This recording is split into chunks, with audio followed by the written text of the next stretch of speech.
Hello.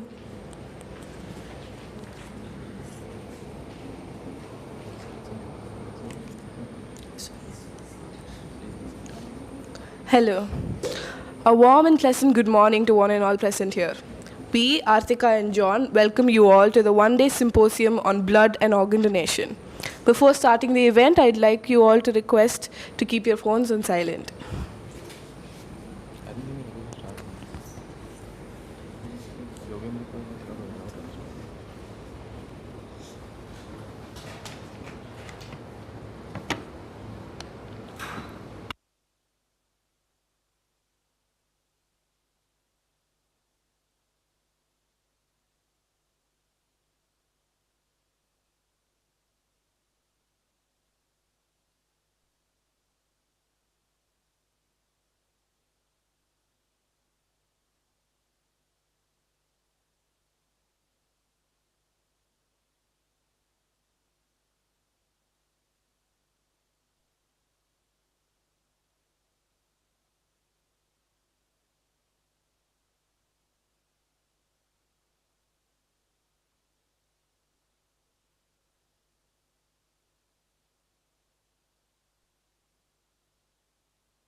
A warm welcome to all our chief guests. Now I request Dr. Yogendra Nayak, the convener of the symposium, to give an overview of the program and deliver the welcome address.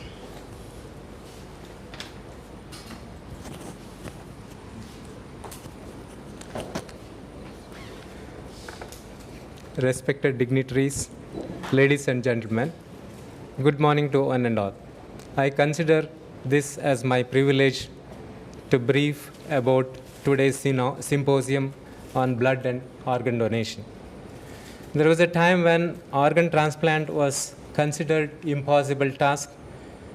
Today we have many success stories on organ transplantation, mainly because of advancement in the medical science. However, it is found that there is an absence of shared understanding, or sometimes it is misunderstanding or misinterpretation or misutilization. That is how we have seen some of the kidney rackets and many other unethical practices. So we thought it is needed a deliberation and a discussion and brainstorming of the issue that is there in the organ donation. Hence, the idea of symposium was initiated with the help from Center for Digital Learning and the support from Rotary Club Manipal. Today, we have 4 eminent speakers who will be sharing their experience on blood donation, organ donation, body donation, and hemophilia, which also requires some amount of tissue transplant. We have more than 150 registered participants. The session will be held on dual mode, and there will be live streaming of event on YouTube. So most of our students are here, but they are attending. Most of them are away because of their leave at the same time. To inaugurate this symposium, we have an eminent person who is always promoting the organ transplant and organ donation, none other than Dr. Avinash Shetty, Medical Superintendent at Kasturba Hospital, Manipal, as our chief guest. Dr. Shetty has more than 20 years of teaching and administrative experience. He was the head of the Department of Community Medicine at KMC for 3 years. Since the past 5 years, he was involved in the administration of the Kasturba Hospital, Manipal, as a superintendent. On behalf of Manipal College of Pharmaceutical Sciences, I wholeheartedly welcome you for the event, sir. Thank you.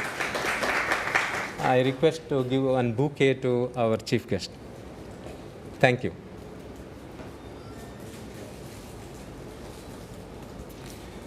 We have with us guest of honor, Rotarian District Governor, Dr. Jayagauri Hadigal, and Rotarian Renu Jairam.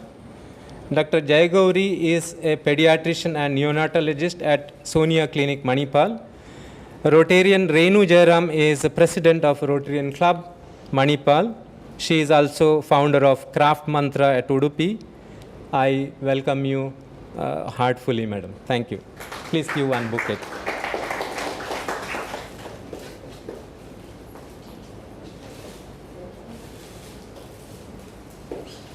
We have with us our beloved principal, Dr. C. Mallikarjuna Rao, and vice principal, Dr. K. M. Bhat, who are also the chairman and co-chairman of the symposium, and all the heads of the department and the faculty member. I welcome you all for the program. I feel delighted to welcome one and all present here and those who are joined online. Thank you.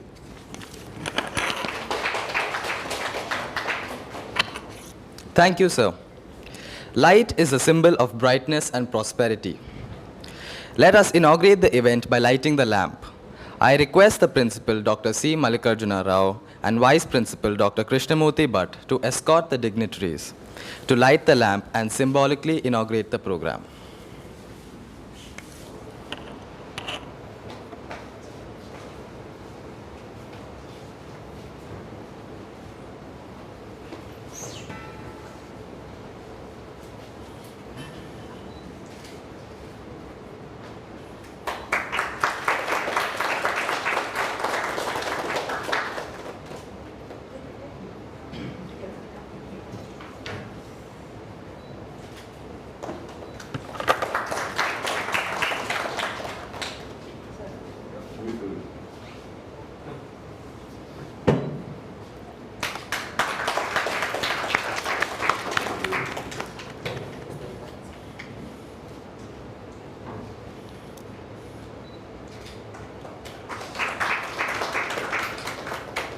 Participants, please come one of the come.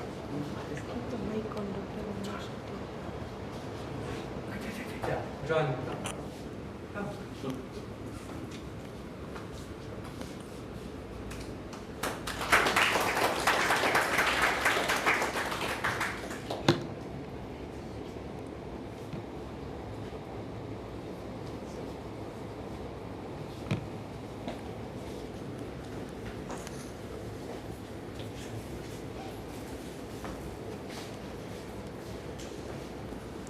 Thank you, everyone. Now I invite Dr. Avinash Shetty, our chief guest for of the inaugural program, to come deliver the inaugural speech.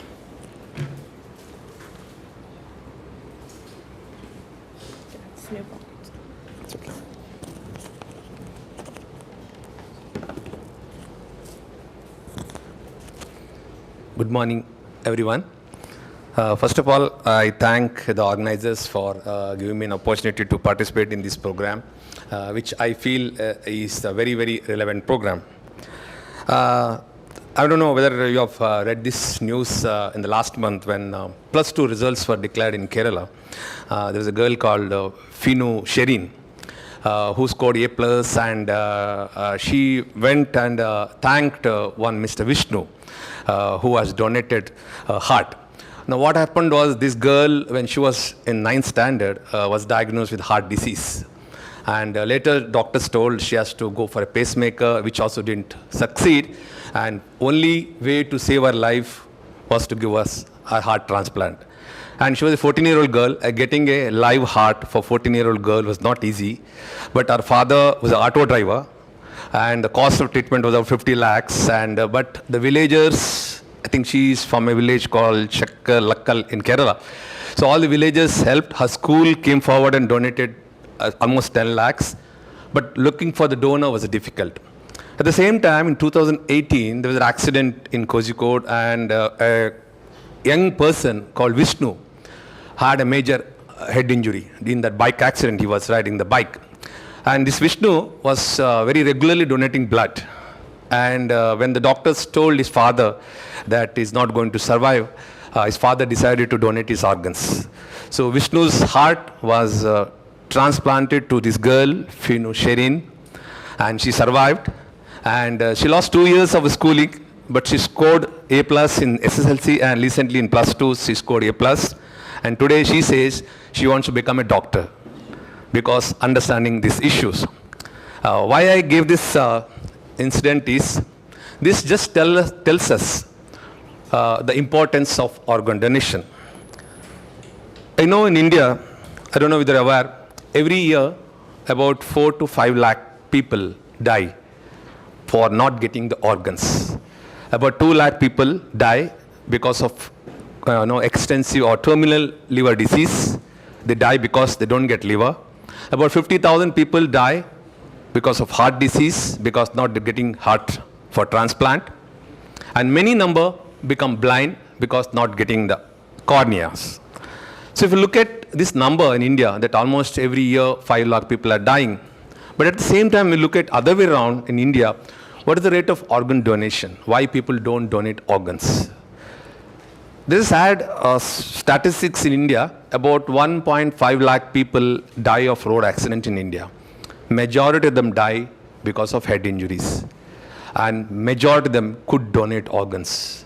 But unfortunately, this doesn't happen. There are multiple reasons. I'll come back to that in a few minutes, why it's not happening. Now, if you look at the whole world, when did this organ donation concept started? It started way back. In fact, Sushruta Sanhita mentions about organ donation, about plastic surgery. First, I think official organ donation was in 1954 in US, for which the physician got a Nobel Prize who did that procedure. Okay, it's a kidney transplant.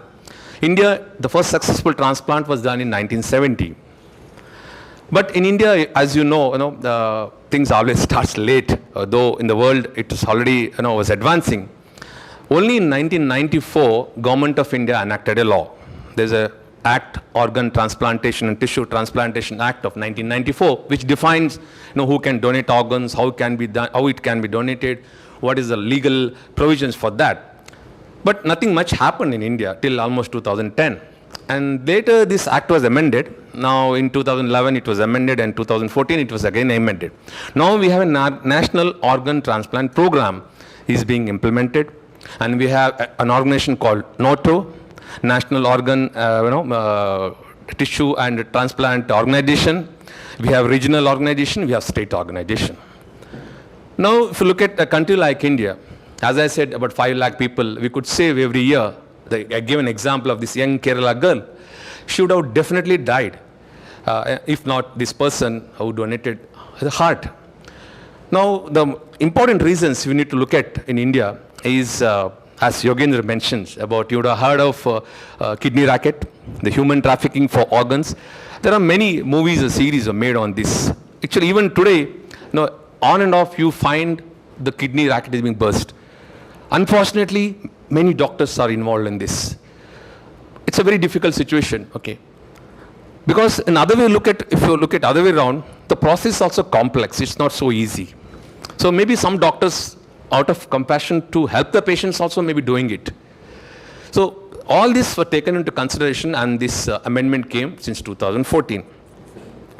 But the numbers of organ donation in India are still far low.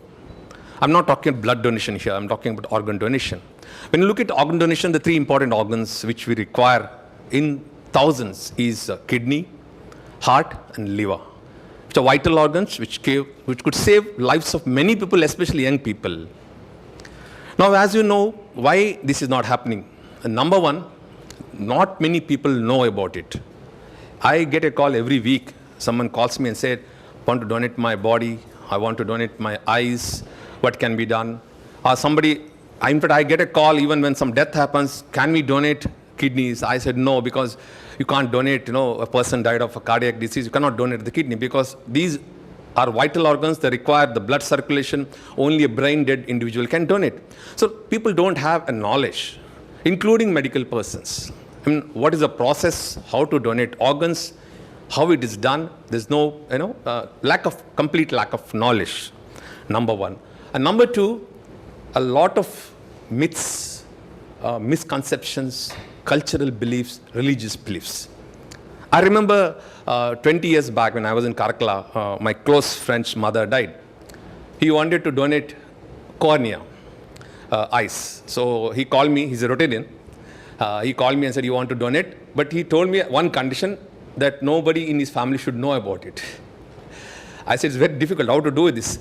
He said, since he's a son, he's a legal, hire, so he could give that consent. But his request was, please see that nobody in my family knows about it. I will tell them that some procedure are being done or something. I said, no, ideally it cannot be done secretly. We will convince the family. But he said, no, we'll do it later. So our team went, they took the cornea, so 2 people got vision, right? Because of that one decision, 2 blind people got vision. But he did it despite opposition from his family. Of course, later he convinced his family, very happy later. So this is how it is. Even today, we find strong opposition from the family members. In fact, just few months ago, I was reading a story of one middle-aged person in North India. He said even after 2 years, his family is not talking to him because he decided to donate organs of his son who met with a road accident and died of head injury.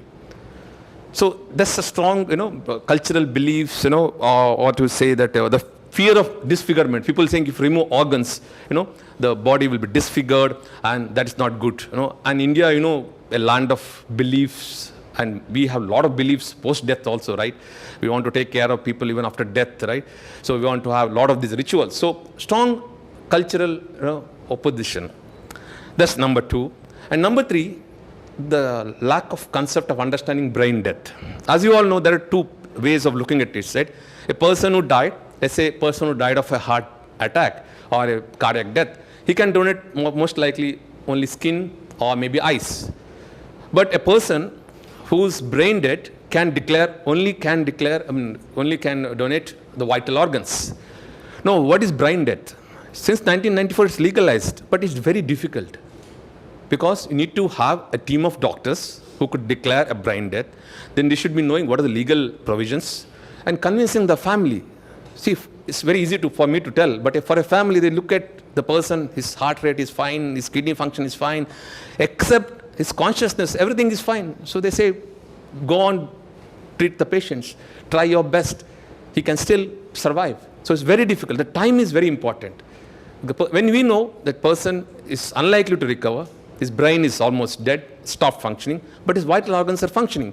But convincing the family, counseling the family is very difficult.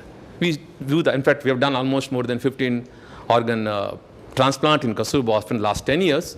Many people, especially poor people, are nowadays coming forward when they understand this. So this concept of lack of understanding of brain death is another reason. Then, of course, I said unethical practices, then lack of infrastructure. Because as I said, once the person is declared brain dead, we have a process, like in our hospital, it's almost like a 48-hour process. Once a family decides to donate organs, we have to have a team of doctors who certify brain death. Again, after 6 hours, they have to certify. Then we'll have to inform the National Organ Donation Registry Organization who will be telling us who will be the donor. See, we don't have a choice whom to give. So now there's a well-organized system is there. Then we'll have to inform the donor family. Then you have to make arrangement. And important thing is, it's only few hours time. We need to shift these organs within 4 to 6 hours at the most. So last time I remember, one heart was transplanted from Manipal, and they had arranged a, air ambulance, right? Because heart has to be transferred to Chennai within 4 hours. So we don't have time. So it's a very, very, complex or very difficult process. So this has to be, this has to be, circulated among the people that there is a provision. So with looking at all these things, now I'm just happy to say that last 10 years, organ donation in India has increased 2 to 3 times. See, if you look at the statistics, what WHO says is, in India, only 0.01 people donate organs for a country of 130 crore, 0.01%. That means what they say is less than 1 per million, that is 10 lakh population. Whereas in Spain and US, it is 30 to 50 per million population. So India is less than 1 per million population. But it's come back, it's increased. It was 0.2 0, now it's they say it's 0.52. It's increased in the last 10 years. We used to have about 5,000 organ transplant before 2010. Now it's more than almost 15,000 organ transplant taking place in the country. Now there is a system in place. There is a national level registry. There's a process in place. There are legal framework. So now only thing that we have to do is create awareness, improve infrastructure. So Government of India is doing a lot of things. They are providing assistance to the private institutions as well as NGOs to promote organ donation. But I think all of us, what we can do is create awareness. As I said, most people don't know about it and a lot of misconceptions. So creating awareness is very important. And I'm sure, a program like this, in fact, I want to compliment Yogendra for selecting this topic for the symposium, which I feel is a fantastic, a wonderful topic to be selected for a symposium where you create awareness among, especially I believe most of the attendees are youngsters, students, so I'm sure they will spread this awareness so that you can improve the system. And lastly, what I want to say is, as I said, it's less than 1 in India. What they're telling is, if you make it 2, that is, if this value becomes 2 per million population, they say in India, no need for disease donation. I mean, no need for live donation. Okay, because donation can happen by 2 people, right? People who are alive and people who are dead. So if you look at today, one statistic I want to tell you. In India, every year, about 1.5 lakh people require kidney. But you know how many get it? Only 5,000. Now what do the remaining will do? The kidneys failed. Both the kidneys failed. They have to go through dialysis 3 times a week. And that's a very painful picture. I can tell you, I've seen it, day and out. It's a very painful thing to undergo. Okay, 3 times in a week, they have to come to the hospital, spend 2 to 3 hours for dialysis because they're waiting for the kidney. Because only a close relative and that to a matching relative can donate. So this is an unfortunate situation which our country is facing. In fact, even as I mentioned about unethical practices or commercialization of the organ transplant, now there is a lot of strong legal provisions. Even imprisonment up to 10 years or fine of 1 crore is being made. Okay, so and there's a complex process also. In fact, for example, in our hospital, Kasturba Hospital, we regularly have this kidney transplant program. Now we have a committee with myself, dean, and the legal person and the treating doctor. All of us have to call the family, and the whole thing will be video recorded, where we are supposed to ask the family, a donor, is he donating under pressure or under some coercion or under some incentives? Most of the times it's close relatives only, but still we have to tell them, and that has to be recorded, that all this thing to see that no one. So important thing is, it should not be done under a coercion, a pressure, or by providing some incentives. It should be purely volunteer. So this is what need to spread the message. So I hope this kind of symposium will help in spreading the awareness about organ donation. And a country like India definitely can make much progress with the people coming forward to donate organs as well as blood. I'm sure Dr. Shami is here. Should be talking about the problem of blood donation, what the country is facing. So once again, I thank the organization and thank Dr. Yogendra Nayak, and also thank Dr. Mallikarjuna sir for giving me an opportunity. Thank you one and all.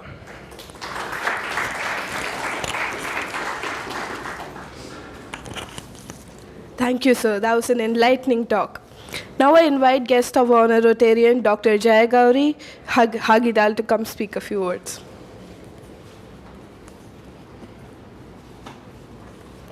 Do you want me to put it on you? That's okay. Thank you very much for this opportunity, and dignitaries, respected dignitaries who have come here today. Skin and organ donation has been something that we all, Dr. Avinash just now spoke all about it.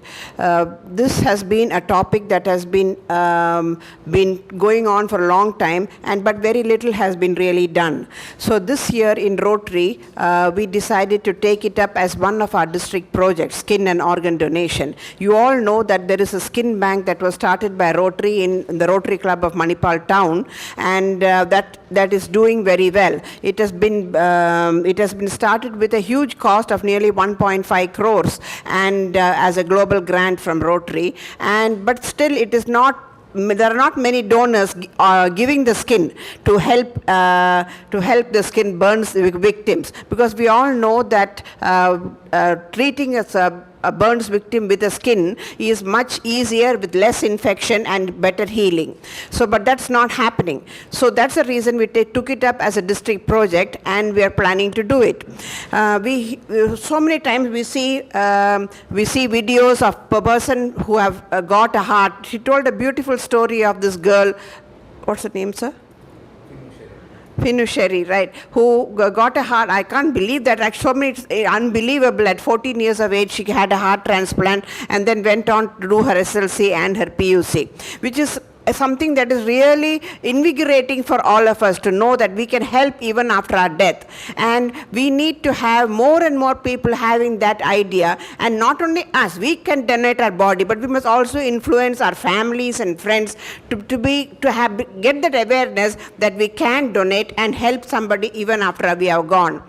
This there is a site called Jiva Sarthaka in Karnataka, and most of us in our club and our friends have put our names in the Jiva Sarthaka site, and they will give you a small little card which says that you are willing for organ donation. When you go onto the site, you can decide to donate only skin, only eyes, or you can donate any particular organ that you want, or you can even donate the whole body. These are all the options that we have. But more importantly is that when you decide to give your body or your organ, you must also tell your family about it. If you are, when we are gone, then if our family says, no, we don't want to give any of those things, the government can't do anything about it. So it's important that we tell them that when I am gone, that it's important that I want my body to be, for organs to be taken and to be donated. Only skin and eyes, as sir said, is something that can be taken without any big, don't have to be brain dead. Even after death, you can still take the skin and the cornea. These are the only two organs that can be taken, isn't it, sir? And bone, yes, bone and tissue and things some can be taken. But, so these are only very few things that you can really do after death is skin and definitely a cornea. But we also need to create an awareness that if suppose, unfortunately, somebody we are known to has brain death, then we can always learn to influence them to try to give their organs and save another life and give another life to somebody else. So I request every one of you to please put up your names, go to Jiva Sarthaka, get registered there and get that card and keep it with you and tell your family that this is what I want to do. And you, not only yourself, I want you to influence your friends and family that this is what we all need to do. It is not something that only we need to do. It everybody, our whole society needs to do. And let's try to bring up that the level that sir was saying, that bring it up to 2%. We are 0.01 now, so let us bring it up to 2%. I thank sir for organizing this symposium, and thank you again for the wonderful opportunity. Thank you.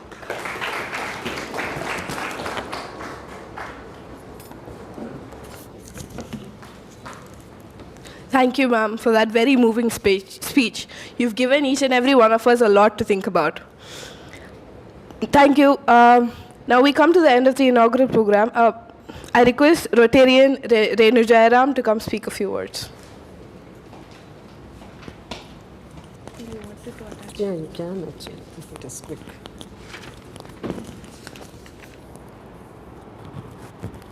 Yes. Good morning, one and all. It's a pleasure being here. Dignitaries, Dr. Mallikarjuna sir, Dr. Krishnamurthy sir, guest Dr. Avinash Shetty sir, the conveners, Yogendra sir, and special thanks to Dr. Anoop, and also I would like to remember Dr. Usha Naha on this occasion. They were both really helped Rotary being a part of this symposium. So just with few exchange of mails, they gave us an opportunity which I say is the right opportunity for us, as you heard from our district governor, that skin and organ donation is one of the major focus areas this year. Dr. Gauri also has been an organ donor, in fact. In fact, we Rotarians, one of our Rotarian Aruna Shenoy, who expired last year, has given her body. That was for research, of course. But body donation is first time when we heard in Rotary family. So that has always inspired us. I think examples like this really move us. As Dr. Avinash sir just shared a couple of anecdotes, I was also remembering of one anecdote wherein it was all circulating in the WhatsApp. A Hindu donor, a Muslim recipient, Christian surgeon performing. All these really touch our hearts so deeply. I think we are moved indeed with all of these things. I also recently, when I was just talking about this organ donation, that I would like to be an organ donor, was one of the questions which was strongly asked is, don't keep on now announcing that you are an organ donor. If you reach hospital, they ensure you are dead. So I didn't know how to, like, these are some of the misconceptions we have, some of the questions we have as a common persons. We all listen to this. And of course, today, on behalf of Rotary Manipal, our entire team of Rotary Manipal, I thank all of you for giving this opportunity. As you all know, we have been doing considerable community projects, be it the polio drives, be it the blood donation drives. KMC has always been a part of our projects, and I would like to take this opportunity to thank KMC and all the students also who have been volunteering on numerous occasions. And this year's theme is Imagine Rotary. Every year, Rotary, we have a theme. Rotary is always service above self, but every year the theme changes, and this year it's been Imagine Rotary. It's given to us by the first RI International President, Jennifer Jones, and I also would like to tell on this occasion that Dr. Gauri is the first lady district governor for this district, RI 3182. So it's a matter of great pride for all of us. So with this theme, Imagine Rotary, I would like to request all of you to just keep imagining Rotary also in your mind whenever you do any projects like this. As she's already mentioned about our district projects, wherever possible, Rotary Manipal is always with you. So I hope and look forward to many more such opportunities so that we could serve the community at large. And thank you very much for this wonderful occasion, and thank you. Oh, sorry.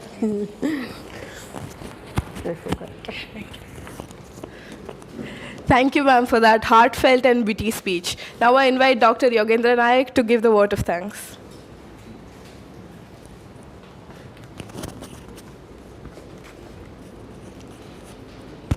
Respected dignitaries, ladies and gentlemen, it gives me a great pleasure to propose vote of thanks. We sincerely thank Chief Guest Dr. Avinash Shetty, Medical Superintendent, Kasturba Hospital, Manipal, for accepting our invitation and inaugurating the symposium. And we are immensely grateful for the encouraging words that you have told, the stories that are told. Thank you very much, sir. Our sincere thanks to the Rotary Club Manipal for their support in conducting this symposium. Thanks to Rotarian Dr. Jai Gauri and Renu Jairam for joining the inauguration. Thank you very much. A special thanks to Dr. Anoop Kishore here, coordinator for the Center for Digital Learning, MAHE Manipal, because most of the things he assisted, and he only carried out the smooth conduct of this program, especially the live streaming and the recording will be there, though the people are not there now, but there will be a lot of hit in the future that we are assuring that Anoop will be doing that job wonderfully. Thank you, Anoop, for the assistance here. Thank you very much. I also thank other people who supported for live streaming. I thank MAHE officials for support. We thank our beloved principal, Dr. C. Mallikarjuna Rao, Vice Principal, Dr. K. M. Bhat, for their consistent support and in conducting this event. In this program, we have eminent speakers. Dr. Shami Shastri is here. And also we have Dr. Preeti, Dr. Prasanna, Dr. Archana. They will be talking on different titles and enlightening us with the knowledge of organ donation. I thank all the speakers in advance. I thank all the delegates, those who are participated here and as well as online streaming. Thanks to all the department HODs here and faculty members and the students. Thanks to the volunteers, they have done wonderfully well. And a big clap to all the volunteers, those who are supported for that. Also supporting staff and office staff members who helped in the cause of this event. I thank especially to the MC, John and Artika for coordinating the event. Finally, sincere thanks to one and all those who are directly or indirectly involved in the program for smooth conduct of this event. Thank you, one and all. If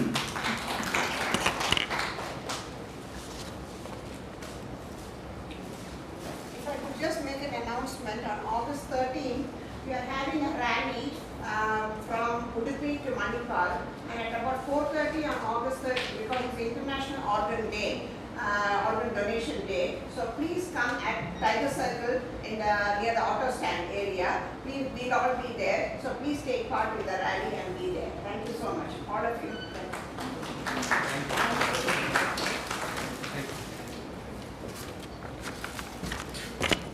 The sessions will begin soon. Please stay tuned.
Sir.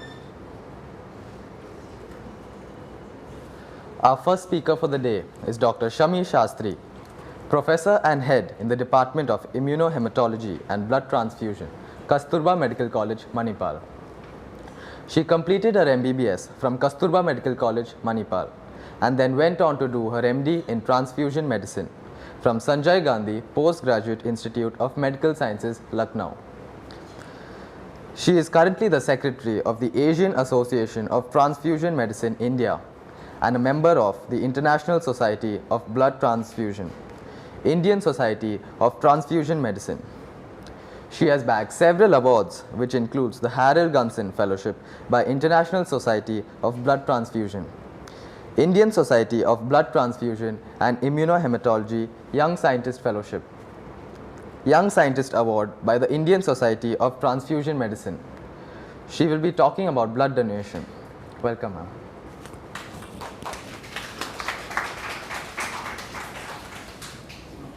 Oh, want me to fix it? Yeah. Yeah, it's a little bit closer.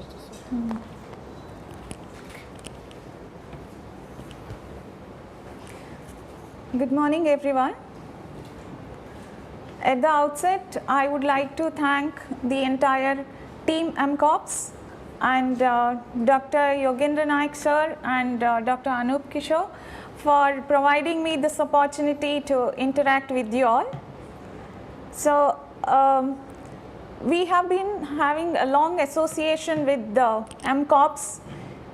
All the staff members and students are regular donors. Every year you hold blood donation drive. So that's really a great thing to do, donate blood.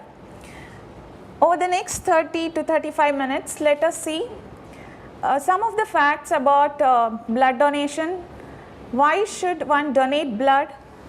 Who can donate blood?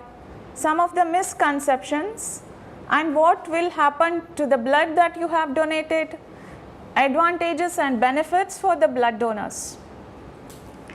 So, blood is a mystical fluid. Even in ancient period, they knew about its magical effects.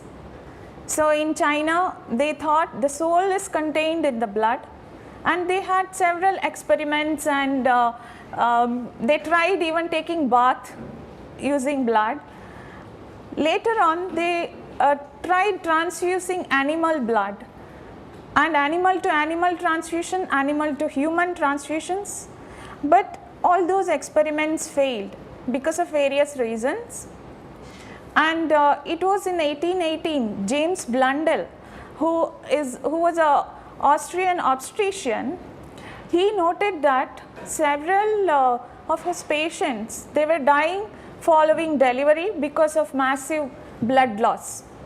So he tried human to human transfusion for the first time. Out of 10 such experiments, 5 were successful, but 5 patients could not, they succumbed. At that time, there was no idea about blood groups or pre-transfusion testing. And it was the discovery of Karl Landsteiner, the ABO blood groups was the major foundation for the current transfusion medicine, and with that the safer transfusion attempts or the program started. If you look at the blood, there are mainly the fluid component of it, which is called plasma, and the cellular elements. So plasma contains various electrolytes, the gases, the protein and coagulation factors, etc.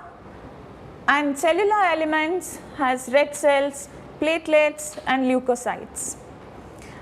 Function of the blood, I am sure you are all aware of it, mainly the transport of gases, the oxygen and the carbon dioxide, and the cellular elements like platelets are required for clotting of the blood, and the defense system of the body is by the white blood cells.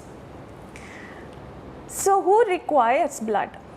It's said that every second someone in this world requires blood.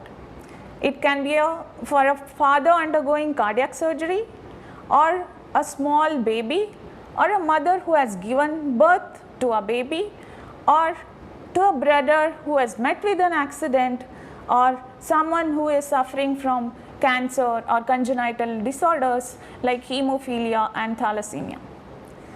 Now let us look into some of statistics or the published evidences regarding the requirement of blood in India. This is a national survey conducted by Ministry of Health and Family Welfare, where they have done a national estimation of blood requirement in India.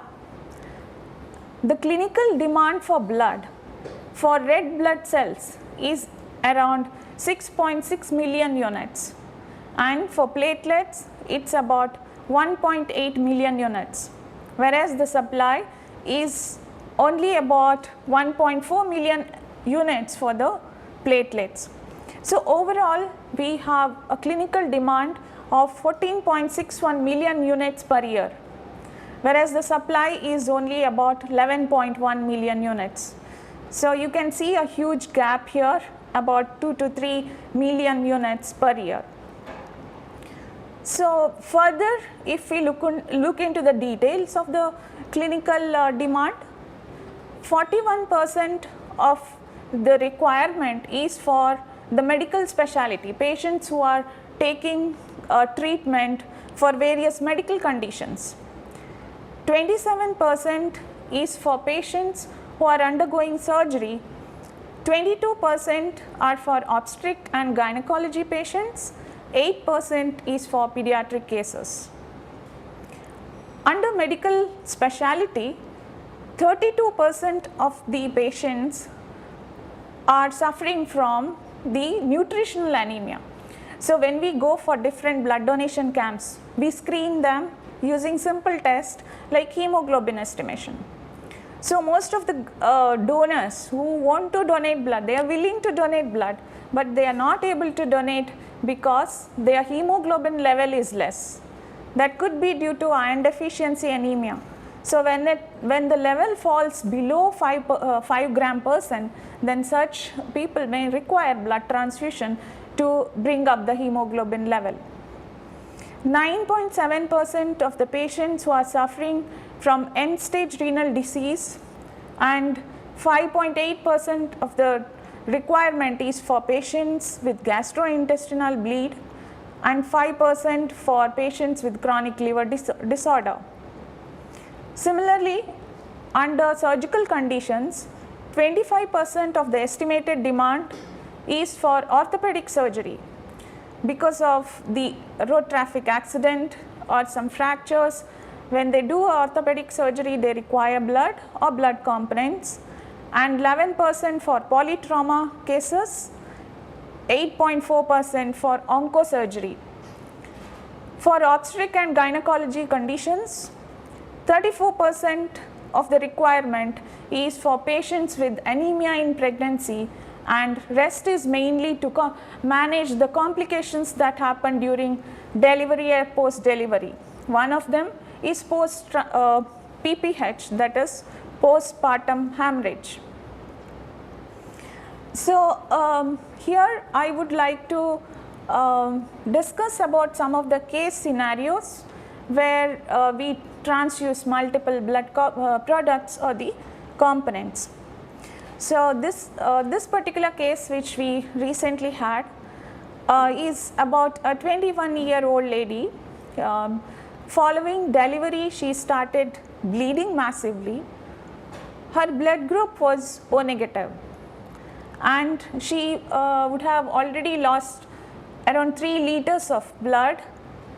The resuscitation was started with crystalloids, fluids, and we have given almost 16 to 18 units of different blood components. So whenever a patient bleeds massively, we start with packed cells, then we give packed cells and fresh frozen plasma.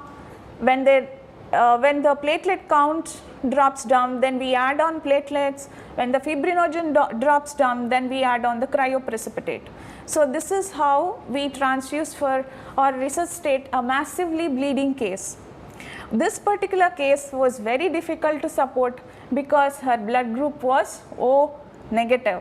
So as you all know, O negative is one of the rare blood groups here, and we had only 6 units in stock, and the donors were mobilized, and we could save the patient. Second scenario is about a child with a congenital hemoglobinopathy. It's called thalassemia. So this is a 3-year-old child diagnosed with thalassemia at 6 months of age. So her blood group of the child is A negative and needs blood transfusion every month. So these patients with thalassemia, they survive on the blood that they receive. Otherwise, they need to go for bone marrow transplantation. So every 20 days, thalassemia children require blood transfusion. If you look at the burden of the disease in India, India has the largest number of children with thalassemia major, and it's about 1 to 1.5 lakhs. So about 10,000 to 15,000 babies with thalassemia major are born every year, and they require lifelong blood transfusion. The pediatric patients may require around 12 lakh of RBC units per year. So that is a huge requirement to survive these thalassemia patients. Next, the cancer cases. So the cancer cells can invade bone marrow and destroy the hematopoietic cells, or the treatment they receive, the chemotherapy, along with killing the cancer cells, it also destroys the hematopoietic cells. So they can have anemia, low platelet count, low WBC, and they require almost all different types of blood components like red cells, platelets, and plasma. It's estimated that a cancer patient on an average needs around 100 units of blood during the course of treatment. Liver disease. Liver is the site of synthesis of coagulation factors, and when a patient has cirrhosis, and whenever there is acute liver or chronic liver failure, they tend to develop varices in the esophagus, and they present with massive hematemesis, that is vomiting blood. So when such patients come to the hospital, we need to resuscitate with blood products. So the common causes are alcoholism, or sometimes chronic infection like hepatitis B and C, and malignancy. Coming to patients with rare phenotype, we do get a lot of patients with rare phenotype. One of them is Bombay phenotype. In the coastal region, the prevalence is about 1 in 10,000. So recently we had a patient who is posted for surgery, and his samples were sent for pre-transfusion testing. patient was about to get shifted to the OT, but at that point of time we found that his blood group is Bombay phenotype. Bombay phenotype is a very rare unit and we do not have it in stock at any point of time. We need to call them, contact those special donors, request them to come and donate. So the surgery needs to be planned in a very well manner. And few years back we had another case of a 38-year-old man who met with a road traffic accident and he had fracture of femur, that's a long bone. So he was posted for surgery and he required 2 units of red cells. Again, on checking his blood group, it was B positive, but when we cross matched, almost all the units that we tested were incompatible, means the donor blood was not matching with that of the patient. So we kept on trying. We did lot of immunohematology workup like antibody screening, identification, but whichever units we tried with were all incompatible. So further on doing molecular diagnosis, we found out that this particular patient has a very, very rare blood group, that's P null phenotype. P null phenotype is seen in 1 in 4 million people, so that's a very, very rare blood group. Now to getting a donor for this particular patient is almost impossible.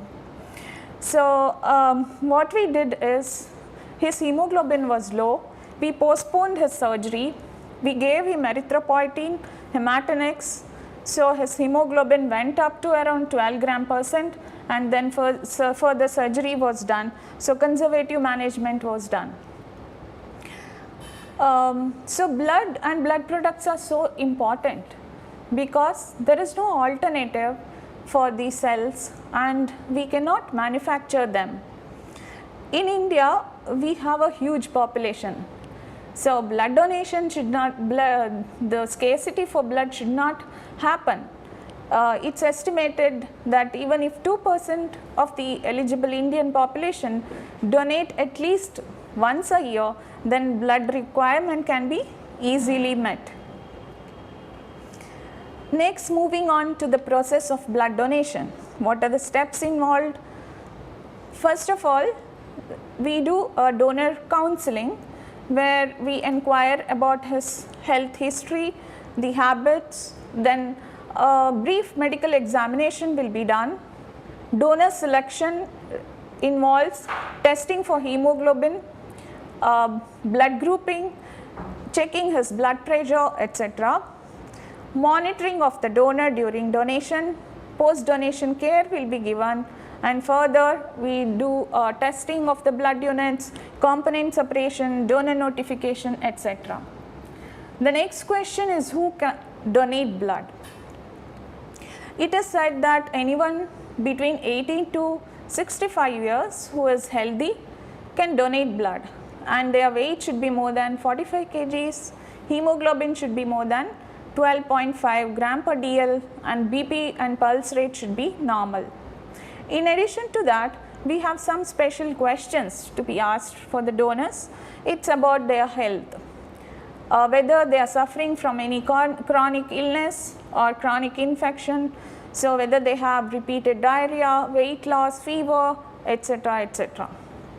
And about their habits, whether they have undergone any procedure, blood transfusion, surgery, or tattooing, ear piercing. These are the fancy stuff nowadays people follow, but there is a chance of transfusion transmissible infections with such practices, and whether they have taken any medication. For example, if a person has taken a painkiller, then it contains NSAIDs, can affect platelets, so he cannot donate for 3 days. If a person is on antibiotics, then definitely he must have taken for some underlying infection, so he cannot donate for next 7 days. So we have a deferral criteria for each and every drug or other practices. A special note on women and blood donation. Compared to men, where they can donate once in 3 months, women, the donation interval is 4 months. And when they are delivered or during pregnancy, they cannot donate. Following abortion for 6 months, they cannot donate. Breastfeeding, then entire period of feeding, they cannot donate blood. And during menstruation, at least 4 to 5 days, they cannot donate blood. And a special note on COVID and blood donation. So anyone who had recent COVID infection, they cannot donate for 28 days. And if they have taken a COVID vaccination, then for 14 days, they are not eligible to donate blood. So we have taken lot of precautionary measures at blood center to prevent cross-contamination or spread of infection. Some to mention here are hand sanitization, mask and hand gloves also. In addition to that, to spread the infection, to prevent the spread of infection, we have a special questionnaire to defer all the donors with suspected symptoms. So this is our experience, the common causes of donor deferral. Some of the donors who are interested to donate, they are not able to donate mainly because of these causes. 49% due to anemia and 17% due to various other reasons like low weight, and high BP is seen in 9% of the donors. Next, moving on to the post-donation care. What are the precautions that you need to take following blood donation?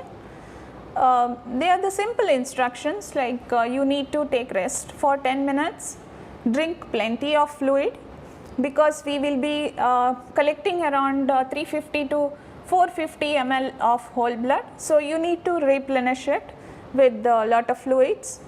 Do not drive, especially the two-wheelers, for next 2 hours. If you notice bleeding at the puncture site, put pressure and lift that hand. Avoid strenuous activities using that particular hand, because there is a chance of development of hematoma at that site of puncture. Avoid smoking for next 30 minutes. And one of the common donor reactions that we see is giddiness. Following blood donation, they may feel dizzy. So at that time, you need to lie down, because it's called vasovagal reaction. There will be less flow of blood to the brain. So when you lie down, it will settle down in 10 to 15 minutes. And if it doesn't, then you need to contact the medical officer of the blood center. The next common question that we all, the blood transfusion center personnel get is, what is the benefit of donating blood? So what do we get by giving blood? So first of all, it's a great feeling of satisfaction. Above all, you are saving 3 lives. By donating once, you can save 3 lives. And in addition to that, the minor benefits that I would say, we are doing a medical examination. We will be checking your hemoglobin, blood pressure, etc. when you come for blood donation. And it is some of the research, the studies have shown that regular blood donation is beneficial, because it removes the excess of free iron that is present in the body. So this excess of free iron can cause oxidative injury to the vessels, so it can finally lead to increase in BP or heart attack. So the incidence of heart attack reduces by 88% in regular blood donors. So this is one of the benefits that I can quote. So despite the knowledge, or the people are aware that blood donation is important and patients do require blood for medical or surgical management. But still, if you look at social media, you keep seeing these calls for blood donors, right? So in WhatsApp, Facebook, even in our institute, we keep on sending emails for the donors. So why is it so? That's because of various misconceptions or sometimes lack of awareness or busy schedule. So when we approach people and request them to donate blood, generally we meet 4 different types of people. Some of them are reluctants. They somehow find reason not to donate. Some students especially, they're scared of needles. They don't trust, they think that okay, I may get infection if I go to blood center, it's in the hospital. And some are efficient, they are doing multitasking, they don't find time to go and donate blood. Resistance, what do I get by donating? Participants, most of the students are participants. So if they see their friends going and donating, generally they will also go and donate. So most of the youngsters are the participants. So which type are you? Just think about it. Now, what are the misconceptions that we have, that we commonly come across? Is I myself is very weak, I do not have blood in my body, how can I donate, right? But it's not true. We will be checking your weight and hemoglobin levels. If everything is fine, then only we accept blood donors. The next thing is I'm scared of getting infection because the needles are used. But again, it's not true, because all the needles and the bag, the materials used in blood center are sterile. There cannot be any cross contamination, or you do not get any infection by donating blood. I need a special treatment after giving blood. I am giving so much of one full bag of blood. Again, not required. All you need is plain water of around 350 ml. And no one has asked me to donate, otherwise I would have donated. So again, if you go and donate, then definitely it will help a lot of patients. Don't expect people to come and invite you. People with O group, they think, yes, my blood group is very, very common. So many people, many donors with O group may go and donate blood. So O group donation is not required. Again, that's a big misconception, because 44% of our patients are of blood group O. So we need lot of blood products with blood group O. Recovery from illness, again we will do a thorough medical examination. Anemia testing is done for hemoglobin. I'm too old, no, if you are up. Now as per guidelines, even up to 65 years you can donate. Too small, no, only 45 kg is the lower limit. Needles nowadays we get a very good quality needles. It hardly, it's just like a mosquito bite, so it doesn't pain much. And so you're all invited. Please keep donating so that you can save lives. Now at Kasturba Hospital Blood Center, what do we do to motivate people, to recruit people to have a constant donor base? We do conduct a lot of felicitation program on the occasion of World Blood Donor Day or National Voluntary Blood Donation Days, and have regular awareness programs. Some of the competitions, like you must have seen that recently we had 3D object making competition where we received good models. So during this exercise, all that we want is people to think about the importance of blood donation. And we had transfusion medicine hackathon recently, which is first of its kind in India. And we do have registries like apheresis donor registry. Whoever is willing to donate apheresis products can register, and we will be approaching them whenever it is required. I spoke about rare donors, right, like Bombay phenotype, penal. So we have established a rare donor registry at Kasturba Hospital Blood Center, so that in that scenario we have a list of donors with rare phenotype. We can approach them who are willing to come and donate blood. Further, what happens to the blood that you have donated. We have two different aspects here. That's about the safety of the blood products, because blood is a drug. It may cause lot of reactions. It can save life or it can even take away life, because there can be lot of adverse events following blood transfusion. We need to prevent them somehow. We need to give good quality product which is safe to the patients. So how do we ensure that? To ensure the safety of blood products, we have implemented diversion pouch to the collection bag. So with diversion pouch, we will be removing first 10 ml of blood when we collect, and it will be used for testing. So with that, we can prevent bacterial contamination of the blood products. Further, we do use sensitive automated techniques to do antibody screening and blood grouping. Several infections can be transmitted through blood. So in India, we need to do screening of all the donated blood. It's 100% screening for 5 different infections, and it's mandatory. They are for HIV, hepatitis B, HCV, malaria and syphilis. So to do that, we have ELISA and chemiluminescence assay. In addition to that, we have established nucleic acid testing. And what about the quality of the product? Sometimes a patient may require red blood cells only. So if that particular unit has white blood cells, then that is not required. It may cause lot of reactions. So we have a process called leukodepletion. Further, to prevent some of the reactions, irradiation can be done. To remove excess of plasma proteins, we do wash the cells if required. We can give minor phenotype match cells, and we have several products that are derived by apheresis.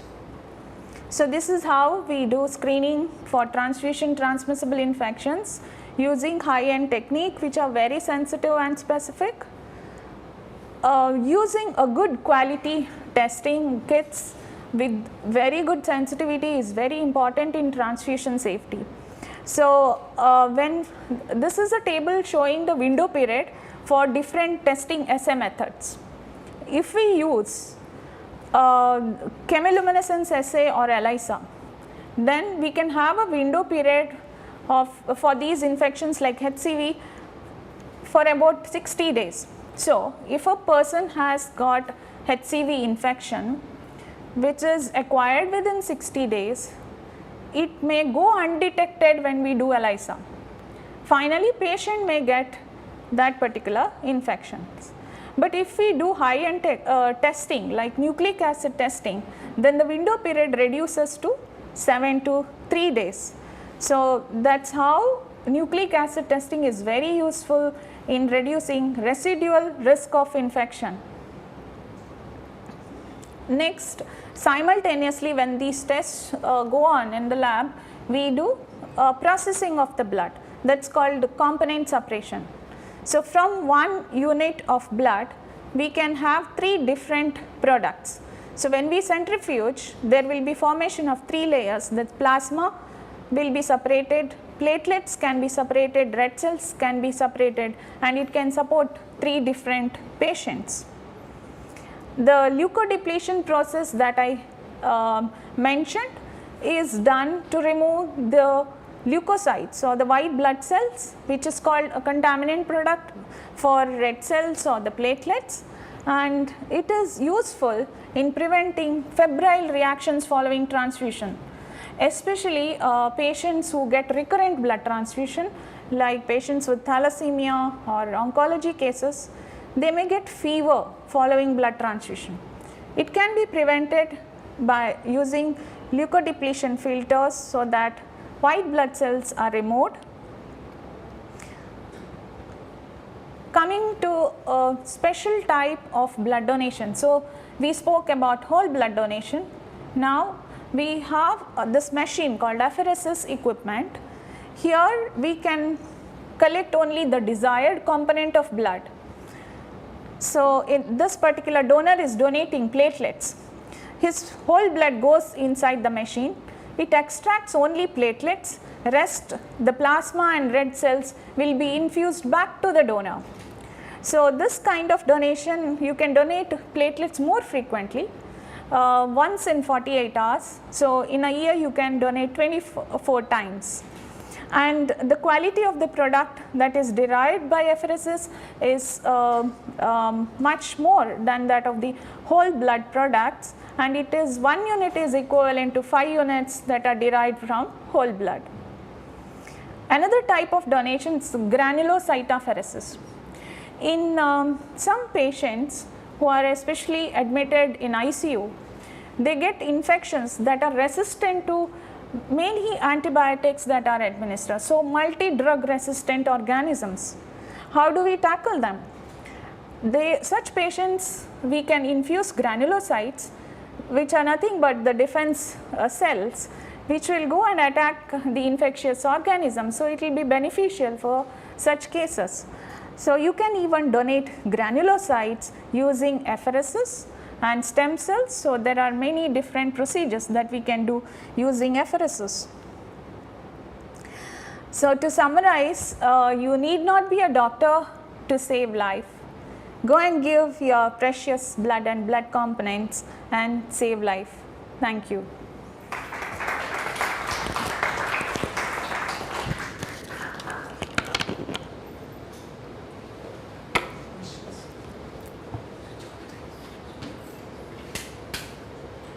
If you have any questions, I'll be happy to. After collection, how long can you store? Yes, the storage shelf life differs from product to product. Red cells we can store from 35 to 42 days, and platelets only for 5 days, and fresh frozen plasma for 1 year. Cryoprecipitate and fresh frozen plasma, they are the plasma products. It can be stored at minus 30 degrees Celsius or below for 1 year. Yes. You mentioned about granulocyte. Do they look for any particular patient with previous history of the same disease, or anybody? Regarding the donor, you are mentioning about the donor? Yeah, granulocyte. Yes, yeah. So granulocyte donation, anyone who is healthy with weight more than 50 kg can donate granulocytes. Only thing is, for granulocyte donation, unlike other simple platelet donation through apheresis, we need to mobilize these granulocytes from bone marrow.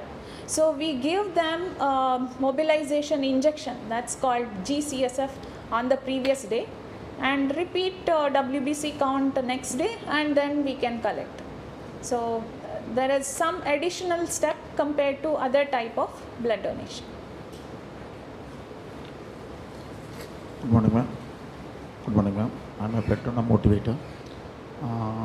My request is your suggestion on blood logistic part, especially for rare groups.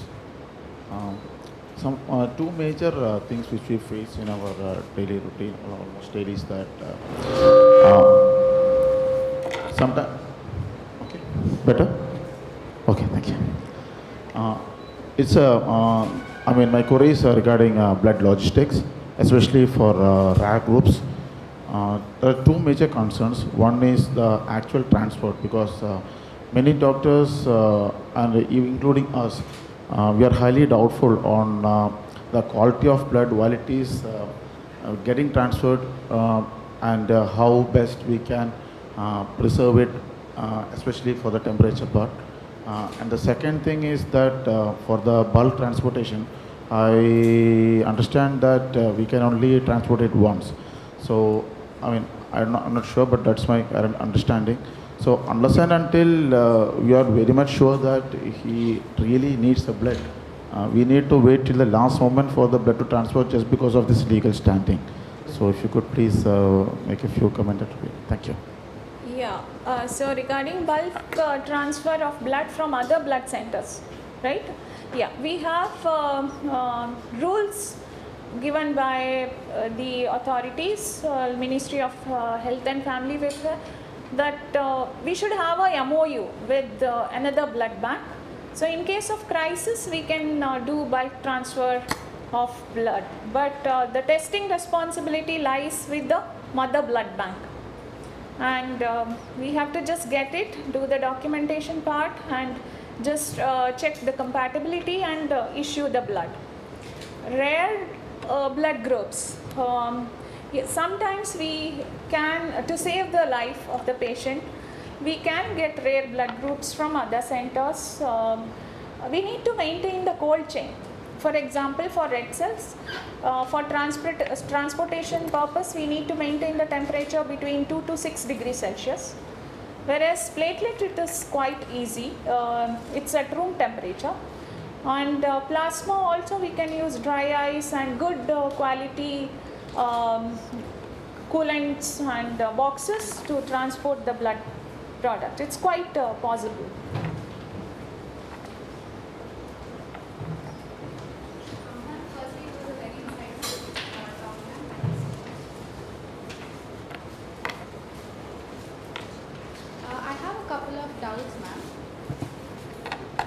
The first being, as you mentioned, people who have had a permanent tattoo, they have certain restriction on the blood donation. I would like to know why it is so, and can't they donate it forever, or is it only for a certain time span that they can't? My second question is, as you said, people who got vaccinated for COVID, they cannot donate for the following 14 days. So later when they donate after 14 days, especially if it's a whole blood transfusion, does the immunity against COVID also gets into the recipient? That's my second question. Very interesting questions. First, regarding tattooing. So tattooing requires needles, use of needles, right? So we do not know about the source of needles, whether they reuse the needles, and what is the sterility. So all those things we are not aware, even the donor may not be very clear about it. So when we reuse needles, as you all aware, there can be transmission of HIV or other viral infections like HCV and HBV. All these are transfusion transmissible. So to maintain the safety of entire blood transfusion chain, we defer them for 6 months to 1 year sometimes, so that the window period is covered during this period. So even if they are infected, after 1 year, when we test, we will be able to detect. But during window period, it may go unnoticed, so it affects the safety of the blood products. And regarding the COVID vaccination, 14 days deferral is as per the current guidelines, and the immunity level of the donor will not decrease by donating blood. And regarding the protection of the patients, it may not be significant, because if we are giving red cells, it hardly contains around 10 to 20 ml of plasma. So the antibodies are present in plasma, so it may not be protective for the patient. We conduct so many blood donation camps. There are so many blood donation camps being conducted. As a blood donor, I am very keen in donating blood.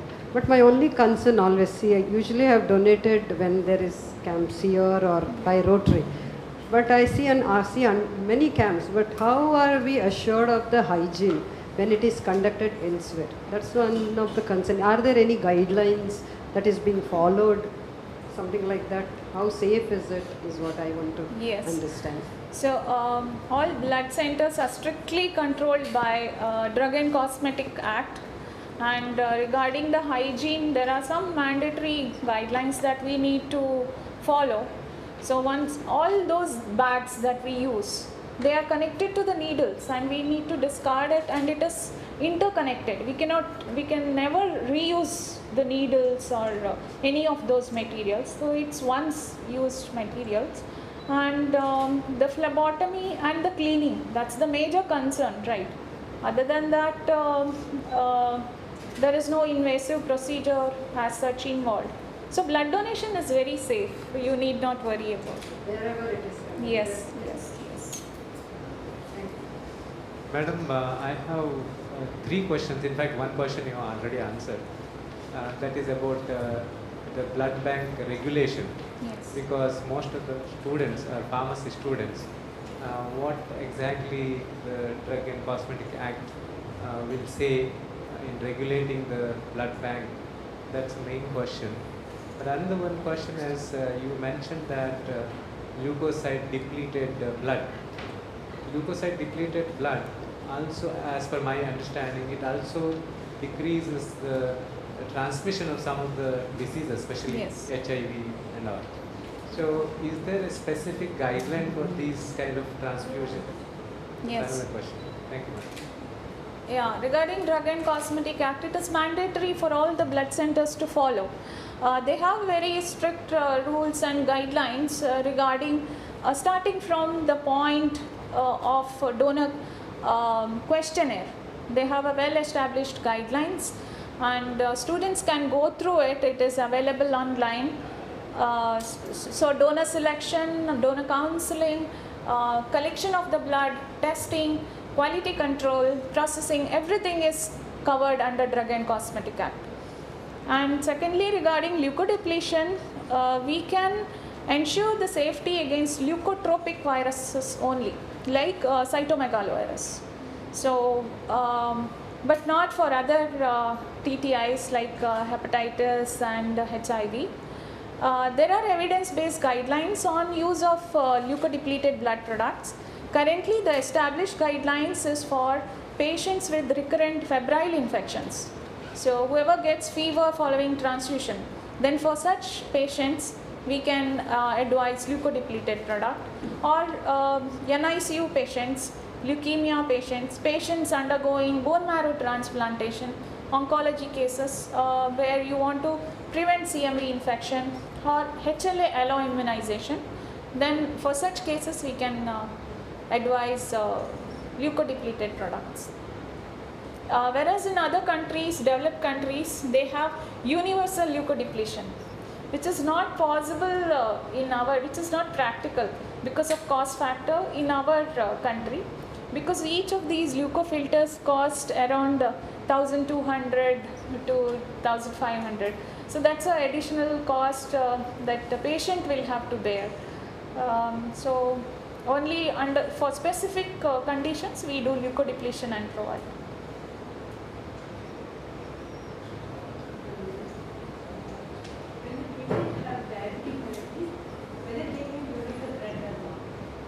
Yes, as per current guidelines, if it is a well-controlled diabetes and you are only on oral anti-diabetics, then you can donate. But we need to have your blood sugar levels that's done within 1 week of donation. So we would like to refer to that report, and anyone who is taking insulin cannot donate.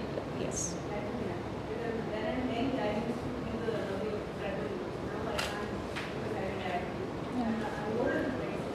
Okay. So if you are well controlled, definitely you can.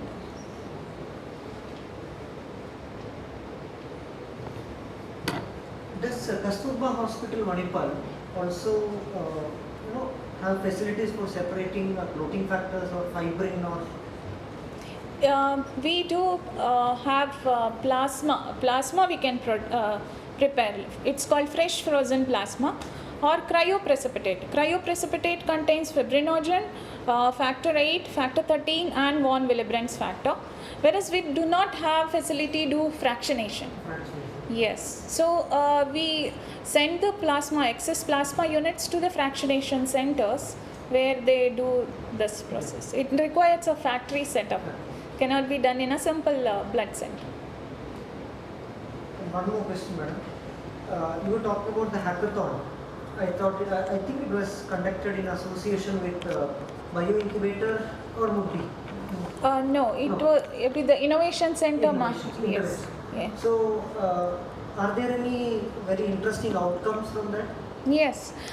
We had 5 different problem statements.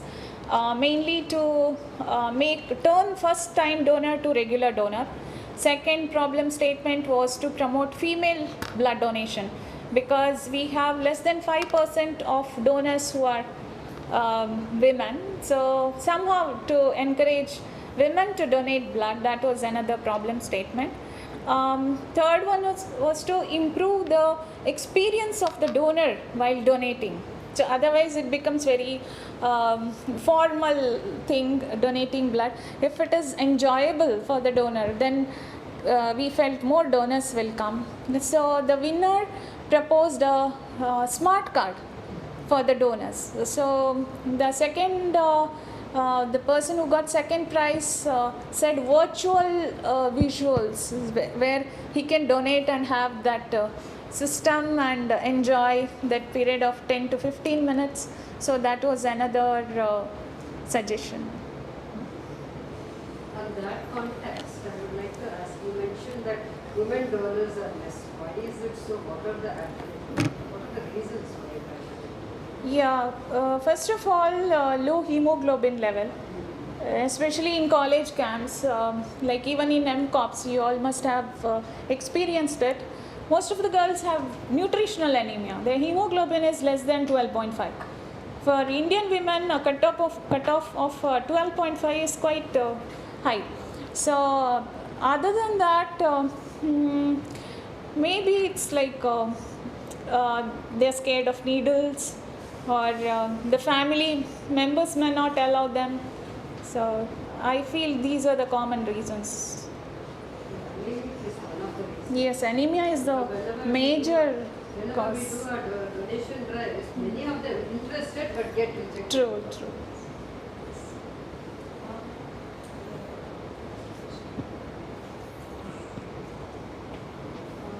So you said weight and blood levels and hemoglobin and iron deficiency and all play a role in blood donation.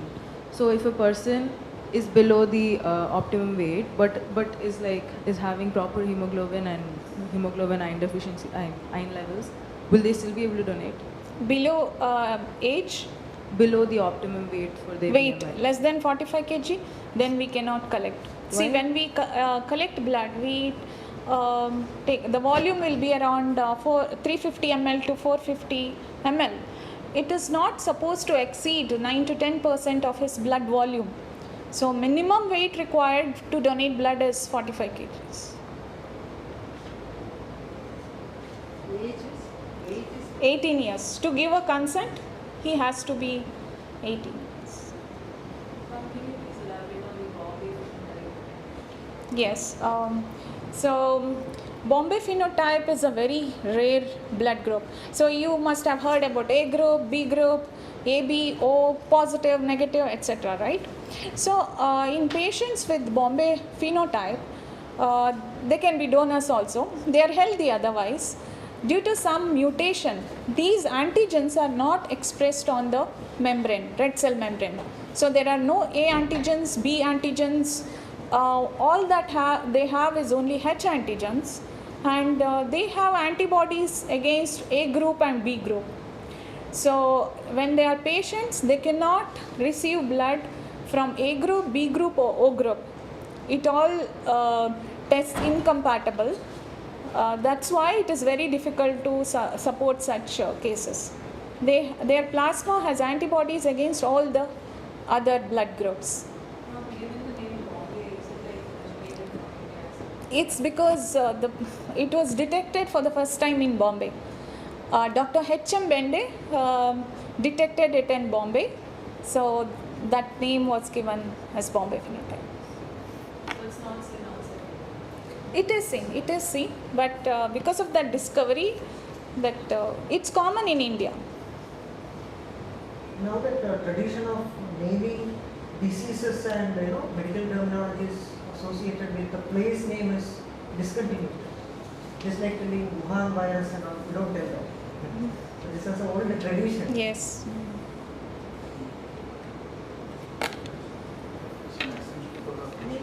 Give this an extension regarding how do you represent this book, like you said, A, B, O. Sometimes we see represented as capital H, or capital O, small h, or small h. What's the right way of doing it? Yeah, actually there are phenotypes and genotypes. The blood group, what we give as a report is a phenotype of a person. So I had one chart here.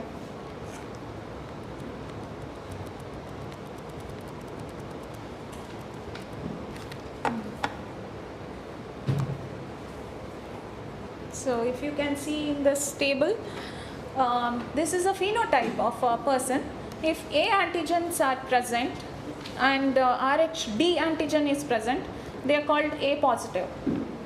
If D antigen is absent, it's called like A negative. Similarly, B positive, B negative, O positive, O group people will not have any A group, A antigens or B antigens. AB will have both A antigens and B antigens. So it is based on the serological testing. Yes, sir? For Bombay phenotype, they mimic O group on cell grouping because they do not have any antigens on the red cell membrane, whereas the antibodies, they will have anti-A, anti-B and anti-H antibodies. The group is given as Bombay phenotype, positive or negative. Yes, Bombay phenotype. Sometimes when we write Bombay, it's hard to. It's hard to write Bombay. That's the reason we use yes. Okay, Writing okay. A, B is very easy. It's given as Bombay phenotype.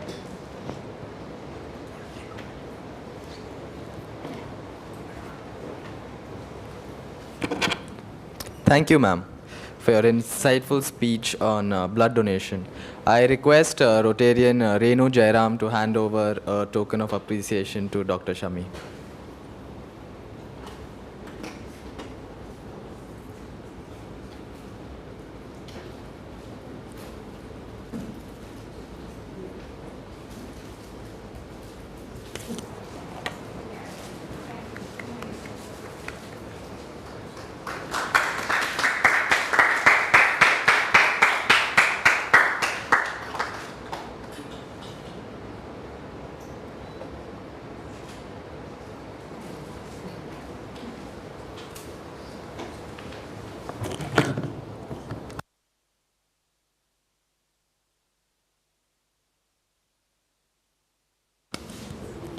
The next talk will start at 11:30. There is a 15-minute break.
For the second talk of the day, I'd like to invite Ms. Preeti, who is currently the transplant coordinator and nurse practitioner in the critical care medicine department of Kasturba Hospital, Manipal. She finished her BSc and MSc nursing in Manipal College of Nursing, MAHE, Manipal. From 2006 till 2011, she's a nurse practitioner at Kasturba Hospital, Manipal. And from 2011 till date, she's a transplant coordinator and nurse practitioner. She's also a notable member of the Indian Red Cross Society. I invite you on stage, ma'am.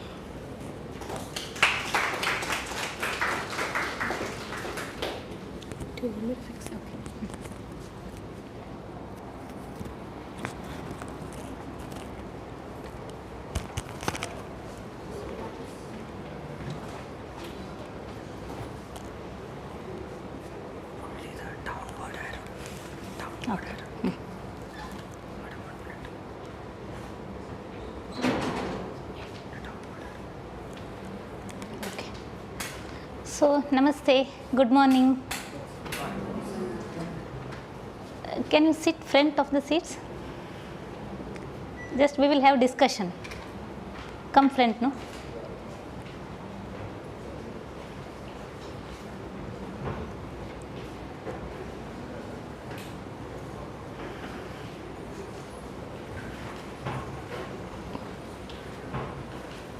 So, do you want to see the world after the death? After the death also you want to see the world? Do you want to feel emotions after the death? Correct, right? Yes. Some of you may say what she is telling nonsense, but it is possible. If we are donating our organs, it is possible. Everyone knows Dr. Puneet Rajkumar, right? He is physically not there with us, but he is still there with many members. No, he is, did so many things, good things to the society. Correct, no? So, myself Preeti, transplant coordinator, Kasturba Hospital, Manipal. So, now we will discuss some of the things regarding the organ donation awareness.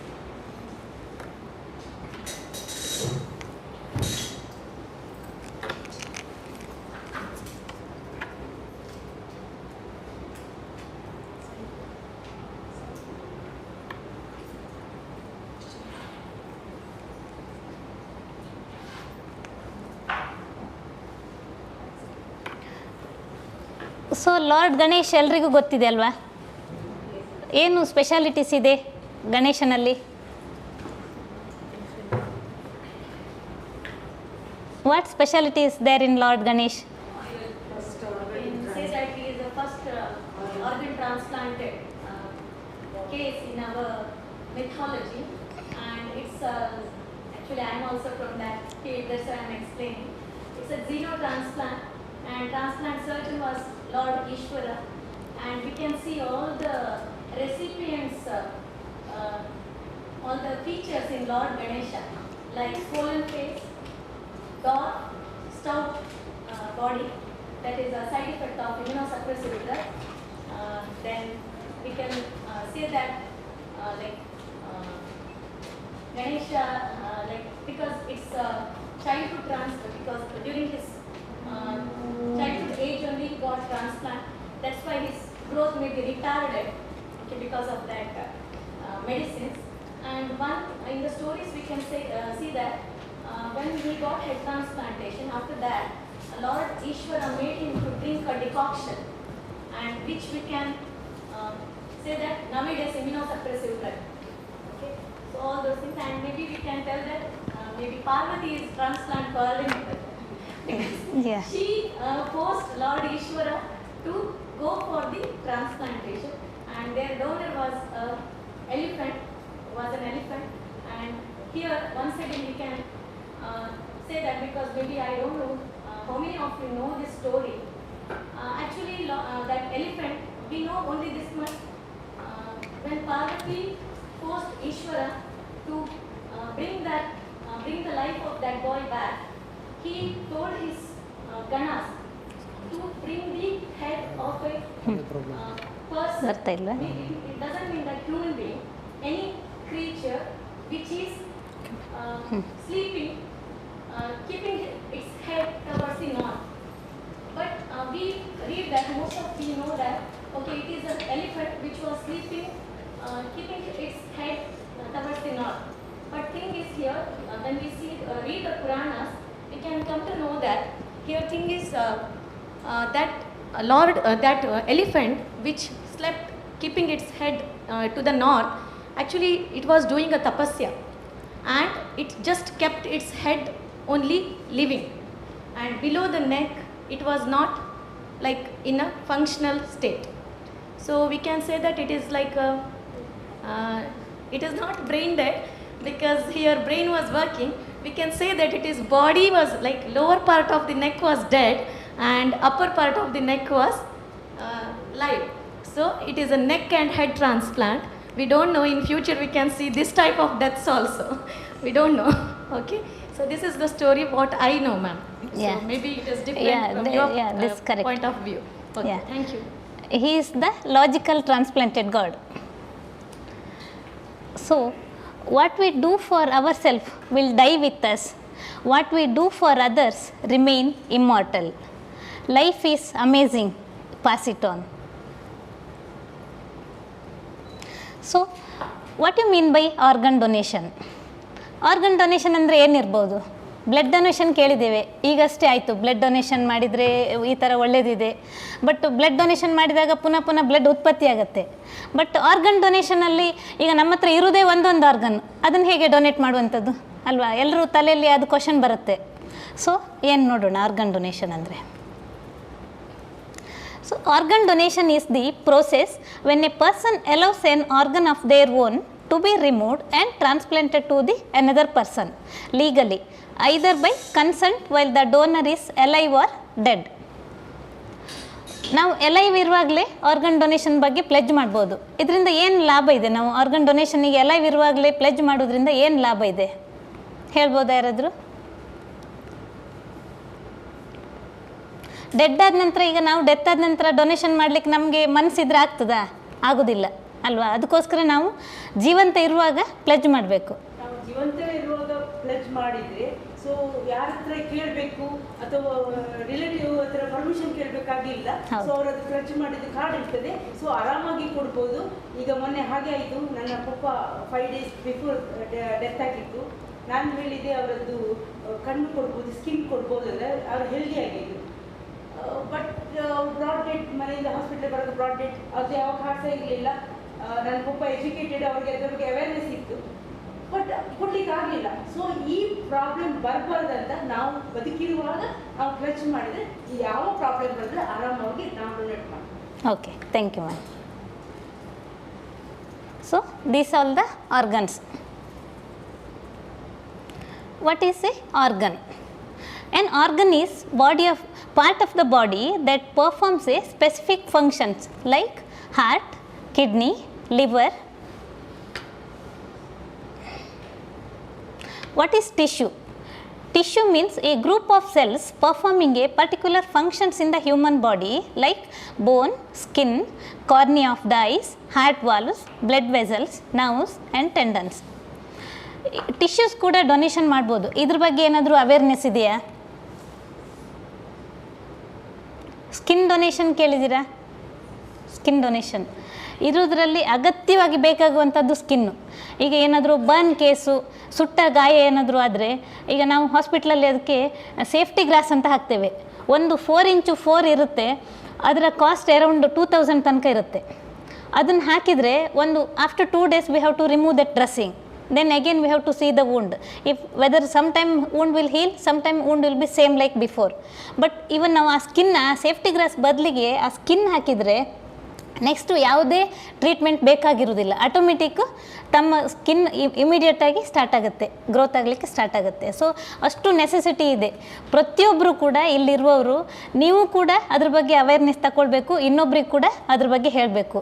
ಇರೋದ್ರಲ್ಲಿ skin donation ತುಂಬ ಅಗತ್ಯವಾಗಿ ಬೇಕಾಗುತ್ತೆ. ಅದ್ರ ಬಗ್ಗೆ ದಯವಿಟ್ಟು ಎಲ್ಲರೂ ಒಂದು awareness ಕೊಡಬೇಕು. So what all the organs that can be donated? This is the pictorial diagram. That's the lungs, heart, liver, intestine, kidney and pancreas. Tissues like cornea, tendons, valves, veins, skin and bones. So type of organ donors, ಯಾವುದೆಲ್ಲ organ donors ಇರ್ತಾರೆ ಗೊತ್ತಿದೆಯಾ?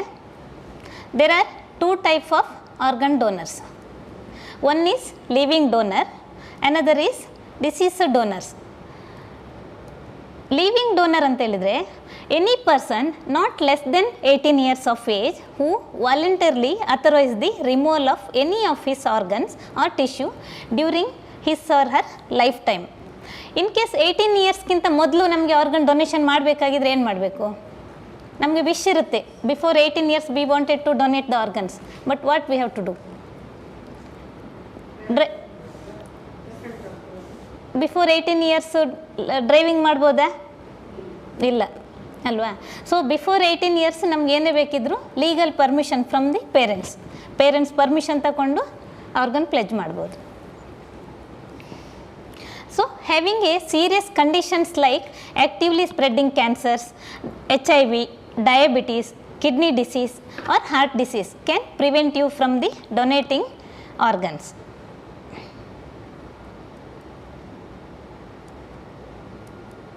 So deceased donor ಅಥವಾ brain death. Disease donor ಅಂದರೆ ಏನು? Brain death ಅಂದರೆ ಏನಿರ್ಬೋದು? Anyone regardless of age, race or gender can become an organ and tissue donor after his or her brain or cardiac death. But in India, cardiac death is not approved for the organ donation.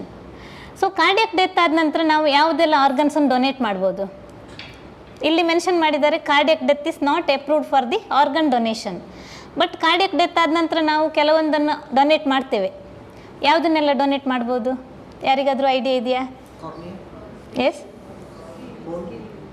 S yeah, cornea and skin bones we can donate because that not required the circulations and all. Thank you sir. ಇದು ಏನಿರ್ಬೋದು? ಏನಿರ್ಬೋದು? Brain death. So what you mean by brain death? ಒಂದರಲ್ಲಿ off ಆಗಿದೆ, ಒಂದರಲ್ಲಿ on ಇದೆ ಅಲ್ವಾ?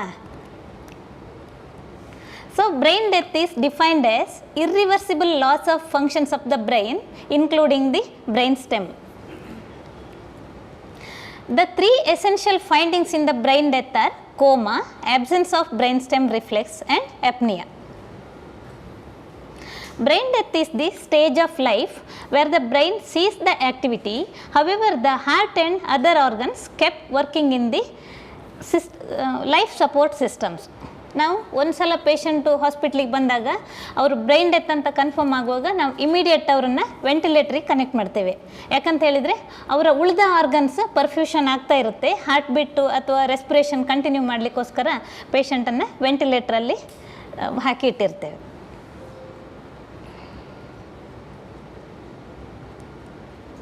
So once the systems are disconnected within the hour, all the organs will stop functioning. ಇದರಿಂದ recovery ಆಗ್ಲಿಕ್ಕೆ ಸಾಧ್ಯತೆ ಉಂಟಾ? ಒಂದು ಸಲ ಪೇಷಂಟ್ ಬ್ರೈನ್ ಡೆತ್ ಅಂತ ಗೊತ್ತಾದ ನಂತರ ರಿಕವರಿ ಆಗ್ಲಿಕ್ಕೆ ಸಾಧ್ಯತೆ ಉಂಟಾ? Is recovery from brain death is possible? No. Unfortunately, there is absolutely no recovery from brain death. Once blood stops flowing to the brain, the neurons in the brain die. There is no potential of recovery once this happens. So why we should donate organs? ಯಾಕೆ ನಾವು organ donation ಮಾಡಬೇಕು?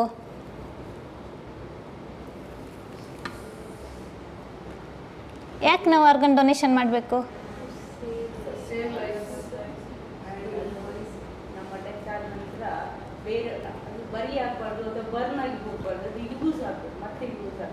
ಅಲ್ವಾ? ಹೌದು. ಒಂದು ಸಲ death ಆದ ನಂತರ ನಮಗೇನು ನೋವೇನು ಆಗೋದಿಲ್ಲ ಅಲ್ವಾ? ನಾವು ಎಲ್ಲಿದ್ದೇವೆ ಏನು ನಮ್ಗೆ ಯಾವುದು ಗೊತ್ತಾಗೋದಿಲ್ಲ. ಅಟ್ಲೀಸ್ಟ್ ಅದರಿಂದ ಇನ್ನೊಬ್ರಿಗೆ ಒಂದು ಹೆಲ್ಪ್ ಆಗ್ತದೆ ಅಂತಾದರೆ ಅದರಿಂದ ಒಳ್ಳೇದೇ ಅಲ್ವಾ? ನಾವು ಸತ್ತ ನಂತರ ಕೂಡ ನಾವು ಉಸಿರು ಇರುವಾಗ ನಮ್ಮ ಉದ್ದೇಶ ಏನಿರುತ್ತೆ? ನಾವು ಇನ್ನೊಬ್ರಿಗೆ ಒಳ್ಳೇದು ಮಾಡಬೇಕು, ನಾವು ನಮ್ಮ ಹೆಸರು ತರಬೇಕು ಅಂತ. ಬಟ್ ಹಾಗೆ ನಾವು ಸತ್ತ ನಂತರ ಕೂಡ ನಮ್ಮ ಹೆಸರು ಇನ್ನೊಬ್ರು ಹೇಳ್ತಾರಂತ ಹೇಳಿದರೆ ಅದಕ್ಕಿಂತ ಖುಷಿ ಮತ್ತೊಂದಿರುವುದಿಲ್ಲ ಅಲ್ವಾ? So, each day about 60 people around the world receives an organ transplant, while another 13 die due to the non-availability of organs. There are a wide gap between the patient who needs the organ that are available in India. There is a wide gap between the supply and demand. The main limitation to saving life of critically ill patient is due to the individuals and their family not considering organ donation out of fear, ignorance or misunderstandings.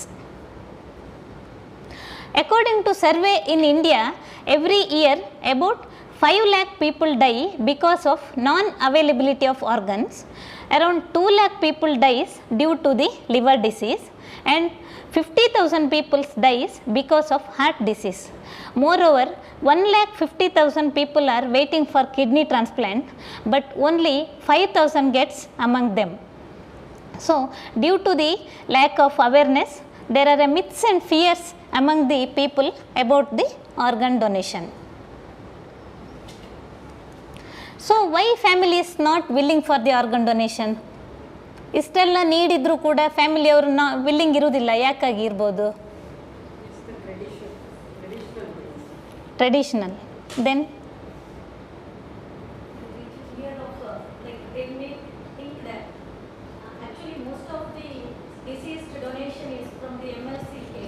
okay. So from medical legal cases, and when medical legal cases are there, actually postmortem is necessary. But then also people may think that when we take the organs, when we procure the organs, they may think that body will be like many stitches may be there. They may fill the body inappropriately, and they may give that to the family members. And once it is done, they may think that after taking that body to home, like for example in Hindu tradition, after taking body to home, what we do, we give a bath or so many things we do. So they think that all these things will block the traditional rituals, and for that reason what I heard, that is one main reason, that is they are not willing for the donation. And many times one more thing, when if I pledge my organs, then also it will not be considered as consent for the organ donation. If my husband, if my parents or if my children are above 18 years, then if one person also not giving the consent for my organ donation, then organs cannot be taken from the hospital. Because in India that rule is there. Because once we are dead, we are not the owner of our body. Because this is now, dead body is belonging to our family members. So it is, one thing problem is that consent. Here problem again, that husband, if husband is giving consent, parents may think that my daughter is not loved by her husband. So that is one problem. If parents are giving consent, maybe in-laws are not giving the consent. They may think that who are they to interfere in our family. So all these things are there. And one more thing, in some religion, what I read, I don't know properly, because I am not belonging to that religion, means I can't like openly tell those things, but in some religions it is there, if something is missing in our body during the funeral, in next birth that person will be take birth without that part. So in that some religion that custom is there, if something is during accident also someone lost the life, they will try to collect all the parts of the body and they do the funeral. That is one more problem. So these things we can see in India. And main thing, lack of awareness. Main thing, lack of awareness. They may think that brain dead. So maybe, and one more thing, don't tell almost dead. Don't tell almost brain dead. Or ನೋಡಿ brain death ಆಗಿದೆ, ಮೆದುಳು ಸತ್ತಿದೆ, so ಇನ್ನೂ ಜಾಸ್ತಿ ಹೊತ್ತು ಅವರು ಇರುವುದಿಲ್ಲ. Don't tell like that. Death means death, it is irreversible, it is done. Don't tell almost or ಇನ್ನು ಸ್ವಲ್ಪ ಹೊತ್ತು ಇರ್ಬೋದು. No, it is dead. So when we use the words, that is important. So that is actually from medical field. Sometimes problem. Okay. Okay. Thank you. So maybe lack of awareness and knowledge that it can save life. Emotional reactions, feeling of sadness, confusions, anger and fear. Then fear that God, same like what she told, fear that God may not accept the mutilated body to the heaven and lot more. Then sometimes feels worried and suspicious regarding the misuse of organs. Correct, no? They may think that doctor ಹೇಳಿದರು organ donation kidney ತೆಗಿಯುವ ಅಂತ. ಈಗ ನಮ್ಗೆ ಹೇಗೆ ಗೊತ್ತಾಗುತ್ತೆ ಒಳಗಡೆ ಏನೆಲ್ಲ ತೆಗ್ದಿದ್ದಾರಂತ? Heart ತೆಗ್ದಿರ್ಬೋದು, lungs ತೆಗ್ದಿರ್ಬೋದು, ಬಹುಶಃ ಎಲ್ಲ ತೆಗ್ದಿದ್ದಾರೆ, ಬರೀ ಬಾಡಿ ಹೊರಗಡೆ ಬಾಡಿ ಮಾತ್ರ ಕೊಟ್ಟಿದ್ದಾರೆ ಅಂತ ಎಣಿಸ್ತಾರೆ. So delay in cremations, because this once they willing for organ donation, sometime it will take more than 2 days, sometimes it will take more than 3 days also, because the doctors and multi-organ surgeons has to come from the Bangalore, that flight has to come, that timings, everything. So it will take more than 2 to 3 days it will take. By the time the family is taking the time to decide that funeral things and all, that's why very difficult to decide the timings and all. So deceased donor program, ನಾವು ಯಾಕೆ ಈ ಥರ programmes ಮಾಡೋದ್ರಿಂದ ಏನು ಲಾಭ ಇದೆ ನಮಗೆ? ನಾವು ಏನು ಹೆಲ್ಪ್ ಪಡಿಬೋದು ಇದರಿಂದ, ಈ ಥರ ಪ್ರೋಗ್ರಾಮ್ ಮಾಡೋದ್ರಿಂದ? ಅಟ್ಲೀಸ್ಟ್ ಈ ಒಂದು ಪ್ರೋಗ್ರಾಮಲ್ಲಿ ಒಂದು 100 ಜನ ಇದ್ದರೆ ಅದರಲ್ಲಿ ಒಂದು 20 ಜನ ಅದ್ರ ಬಗ್ಗೆ ಅವೇರ್ನೆಸ್ ತಗೊಂಡ್ರೂ ಕೂಡ ಎಷ್ಟು ಪ್ರಯೋಜನ ಇದೆ ಅಲ್ವಾ? ಅದರಿಂದ ಅಷ್ಟು ಜನರು ಅವರ ಫ್ಯಾಮಿಲಿಯವರಿಗೆ ಅವರ ಆರ್ಗನ್ ಪ್ಲೆಜ್ ಮಾಡೋದ್ರಿಂದ ಅಟ್ಲೀಸ್ಟ್ ಅದರಲ್ಲಿ ಒಂದು 10 to 20 ಮೆಂಬರ್ಸ್ ಆದರೂ ನಾವು ಬೇರೆ ಪೇಷಂಟನ್ನು ಉಳಿಸ್ಬೋದು ಅದರಿಂದ. So it is a gift of life to the needy. ಈಗ ನಮ್ಮ ಹಾಸ್ಪಿಟ್ಲಲ್ಲಿ dialysis centre around 40 dialysis machines ಇದೆ. ಅದರಲ್ಲಿ ಪರ್ ಡೇ ಮಿನಿಮಮ್ ಒಂದು ಪೇಷಂಟಿಗೆ 2 ರಿಂದ 4 ಗಂಟೆ ಡಯಾಲಿಸಿಸ್ ಬೇಕಾಗುತ್ತೆ. So per day 100 to 120 people are undergoing dialysis. Imagine ಮಾಡಿ, ಹಾಗಿದ್ರೆ ಎಷ್ಟು ಪೇಷಂಟು ಕಿಡ್ನಿ ಪ್ರಾಬ್ಲಮಿಂದ ಸಫರ್ ಆಗ್ತಿದ್ದಾರೆ, ಆದರೂ ಕೂಡ ನಮಗೆ ಮೆಷಿನ್ ಸಾಕಾಗ್ತಾ ಇಲ್ಲ. ಕರೆಕ್ಟ್ ಅಲ್ವಾ? ಸೊ ಅಷ್ಟು ನೀಡಿದೆ. ಈಗ ಹಾರ್ಟ್ ಪ್ರಾಬ್ಲಮ್ಸ್ ಇರ್ಬೋದು, ಲಿವರ್ ಪ್ರಾಬ್ಲಮ್ ಇರ್ಬೋದು, ಕಿಡ್ನಿ ಮೇಜರಾಗಿ ಕಿಡ್ನಿ ತುಂಬ ಕಿಡ್ನಿ ಇಶ್ಯೂಸ್ ಇರೋದ್ರಿಂದಾಗಿ ಈ ಡಯಾಬಿಟಿಸಿಂದಾಗಿ ಕಿಡ್ನಿ ಪ್ರಾಬ್ಲಮ್ ಬರ್ತಾ ಇದೆ. ಅದರಿಂದಾಗಿ ಅಷ್ಟು ಪೇಷಂಟ್ಸು ಡಿಮ್ಯಾಂಡ್ ಇದೆ, ಬಟ್ ಸಪ್ಲೈ ಕಮ್ಮಿ ಇದೆ ಅಲ್ವಾ? So Boost the trauma care and ICU care, elevate the society to the highest moral standards, that's helping others with the no returns. Only chance of survival for the terminal liver and heart patients. ಇದು donor card. So how can you be organ donor? So ಇಷ್ಟೆಲ್ಲ ತಿಳ್ಕೊಂಡ ನಂತರ ನಾವು ಹೇಗೆ organ donor ಆಗ್ಬೋದು ಅಥವಾ ನಾವು ಹೇಗೆ ಆರ್ಗನ್ ಪ್ಲೆಜ್ ಮಾಡ್ಬೋದು? You can express your wish in a authorized organ and tissue donation form, that is form number 7. You can pledge to donate your organs by signing up with our website www.notonic.in ಅಥವಾ www.jeevasarthakate.karnatakagovernment.in. ನೀವು ಇದಕ್ಕೆ ಹೋಗುವಾಗ ಅದರಲ್ಲೇ QR code ಇರುವಂಥ pledge card ಇದೆ, ಅದನ್ನು scan ಮಾಡುವಾಗ ಅದರಲ್ಲೇ ಎಲ್ಲ ಡೀಟೇಲ್ಸ್ ಬರುತ್ತೆ. ಸ್ಪಾಟಲ್ಲಿ ಕೂಡ ಅದನ್ನು ಪ್ಲೆಜ್ ಮಾಡ್ಬೋದು.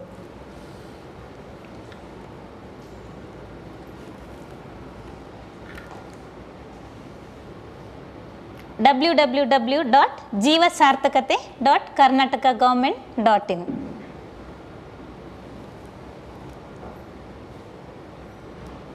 So, till 1994, the central government has declared the cadaveric organ transplant legal with the passing of the Human Organ Transplant Act 1994, accepting the brain death as a death. ಈ act ಅವಶ್ಯಕತೆ ಏನಿದೆ ನಮಗೆ? ಯಾಕಾಗಿ ಬೇಕಿದು act? ಯಾಕೆ ಬೇಕು ನಮಗೆ? ಒಂದು ಸ್ವಲ್ಪ ವರ್ಷದ ಕೆಳಗೆ ಕಿಡ್ನಿ ರ್ಯಾಕೆಟ್ಸು, ಕಿಡ್ನಿ ಮಾರ್ತಾರೆ, ಪೇಷಂಟನ್ನು ಕರ್ಕೊಂಡು ಹೋಗ್ತಾರೆ, ಹೇಳುವುದಿಲ್ಲ ಎಲ್ಲಿಗಂತ, ಮಿಸ್ಸಿಂಗು, ಪರ್ಸನ್ಸ್ ಎಲ್ಲ ಮಿಸ್ಸಿಂಗ್ ಆಗೋದು, ಎಷ್ಟೋ ವರ್ಷದ ನಂತರ ಏನೋ ಒಂದು ಸರ್ಜರಿಯಾಗಿ ಅವ್ರನ್ನ ವಾಪಸ್ ತಂದು ಬಿಡುವಂಥದ್ದೆಲ್ಲ ಕೇಳಿದ್ದೇವಲ್ವಾ?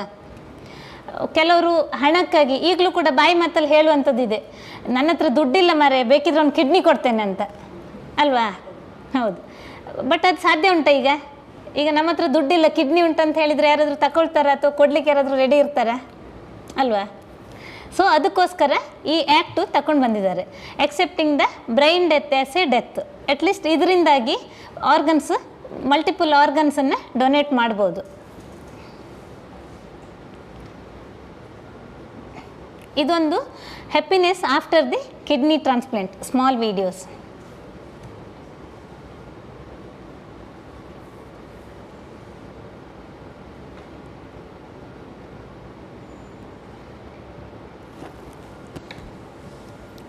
Good morning everybody. My name is Sushma Shinde and I come from Mumbai, Maharashtra. Like any other person, I was living a normal healthy life.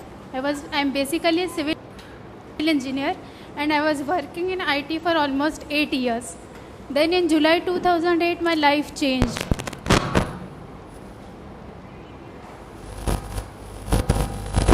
I had a septic abortion and because of which I had a complete loss of kidney function. I was told I am having chronic renal failure and my only options for survival are either lifelong dialysis or a kidney transplant. But I did not have a suitable life donor in my family. So we decided to register for cadaver transplant and I did so in many hospitals in Mumbai. By that time, I had to continue with my dialysis.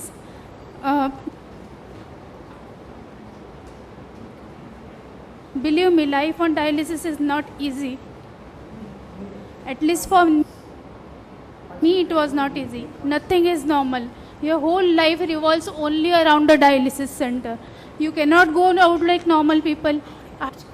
Around 5 minutes. I had to quit my job of 8 years because I could not adjust with my dialysis timing.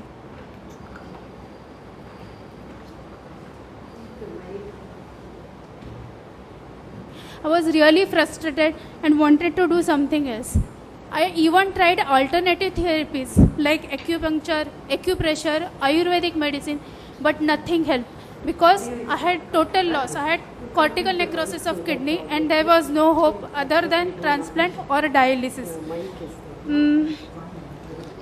Okay, in spite of being on dialysis for 4 years, I never got a call for cadaver transplant in Mumbai.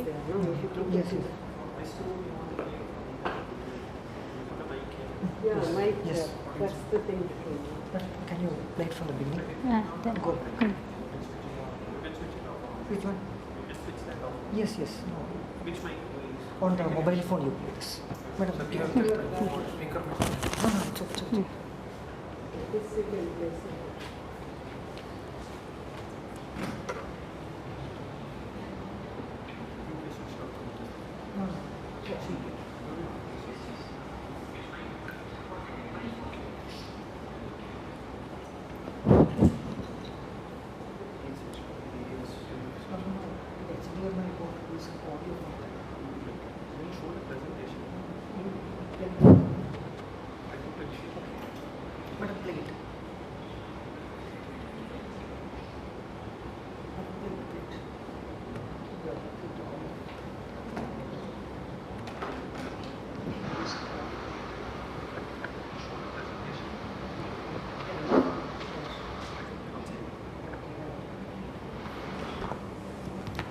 Good morning everybody.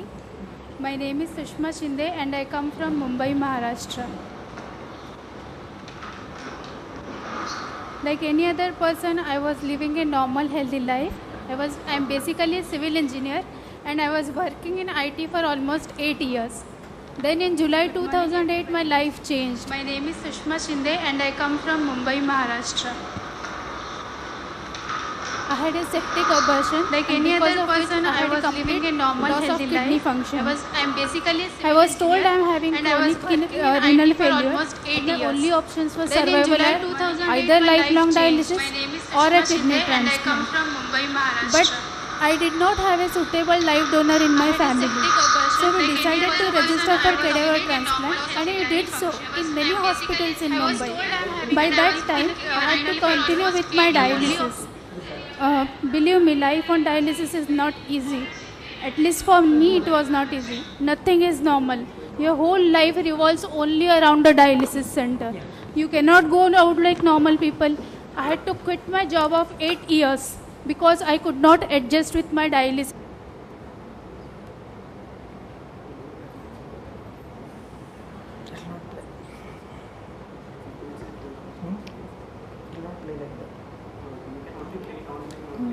Directly we can keep it in the desktop and can see. Yeah, that will be better. No, it will not play. Still it will not play. Huh? Without slides. So we'll play this video after some time. We'll have an interaction with. Okay. Yeah, we'll have an interaction. Yes, and we'll figure out how to.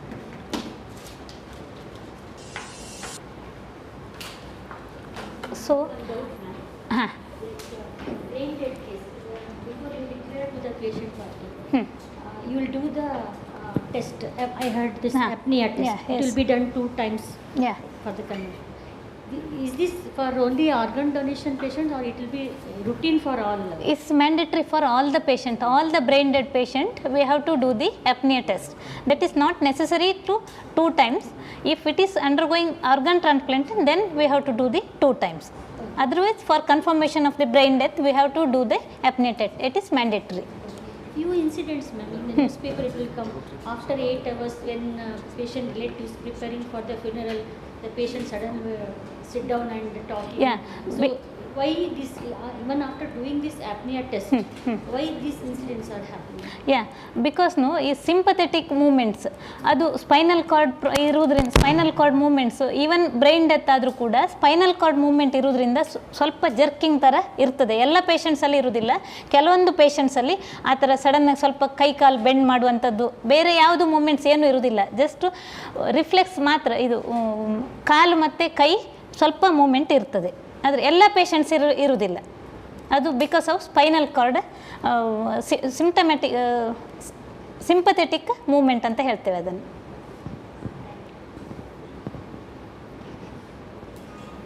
ಎಷ್ಟೋ ಜನ patient relatives ನಾವು ಲಾಸ್ಟಿಗೆ ಎಲ್ರಿಗೂ ನೋಡ್ಲಿಕ್ಕೆ ಬಿಡ್ತೇವೆ, ಆವಾಗ ಅವರು ಮುಟ್ಟಿ ನೋಡಿ ಅವರನ್ನು ಕರೆದು ಮಾತಾಡಿ ಅಂತ ಅವ್ರಿಗೆ ಕನ್ಫರ್ಮೇಷನ್ ಮಾಡ್ಕೊಳ್ಳಿಕ್ಕೆ ಹೇಳುವಾಗ ಅದು ಸ್ವಲ್ಪ ಜರ್ಕಿಂಗ್ ಮೂಮೆಂಟ್ಸ್ ಥರ ಅವರು ಪಾರ್ಟಿ ಹೆದರಿ ಬಿಡ್ತಾರೆ. ಇಲ್ಲ ಇವರು ಜೀವ ಇದ್ದಾರೆ ನೋಡುವ, ಇನ್ನೂ ಒಂದು ದಿನ ನೋಡುವ, ಅವರು ಹುಷಾರಾಗ್ಬೋದು, ಆ ಥರ ರಿಕ್ವೆಸ್ಟ್ ಮಾಡ್ತಾರೆ ಅವರು. Madam, one question. Until we wait for this. Consent from how many people are required? Actually, close relative, 2 consent are required. If male patient, husband is brain death means his wife and their one son or daughter. 2 signs are required. 2 signs are required. Yeah. And if others are objecting, then? No, we can, nothing will happen. If close relative, we can consider. We can take for the organ donation. Close relatives are willing means we can consider with the organ donation.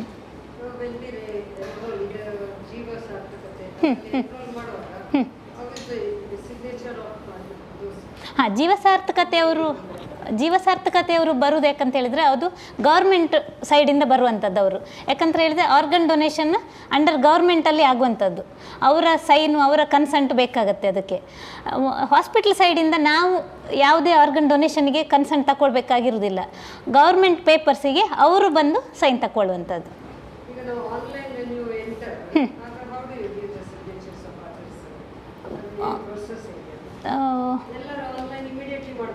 Pledge ಮಾಡೋದ್ರಿಂದ ಅವರಿಗೆ just driving licence ಥರ ಅವ್ರ ಜೊತೆ ಒಂದು licence ಇರುತ್ತೆ.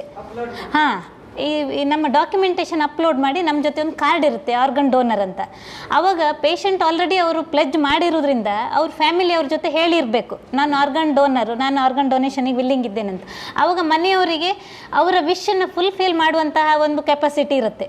ಮನೆಯವರು ಯಾವುದೇ ರೀಸನಿಗೆ ಅದನ್ನು ರಿಜೆಕ್ಟ್ ಮಾಡೋದಿಲ್ಲ. ಈಗ ಅವರ ಪೇಷಂಟು ಅವ್ರ ಮನೆಯವರು ಡೆತ್ ಆದಾಗ ಅವರ ಆಸೆ ಏನಿತ್ತು ಅದನ್ನು ನಾವು ಫುಲ್ಫಿಲ್ ಮಾಡಲಿಕ್ಕೆ ಟ್ರೈ ಮಾಡ್ತೇವೆ.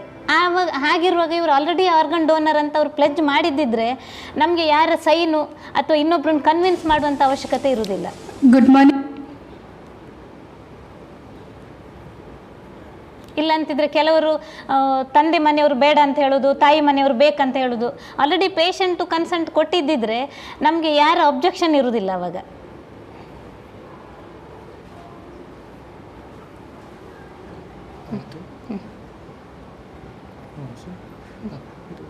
ನೆಕ್ಸ್ಟ್ ಹೋದ್ಲೆ ಕೂಡ ಇಮಿಡಿಯೇಟ್ ಪ್ಲೇ ಆಗುತ್ತೆ ಇದು. ಓಕೆ ಹೌದು. Okay.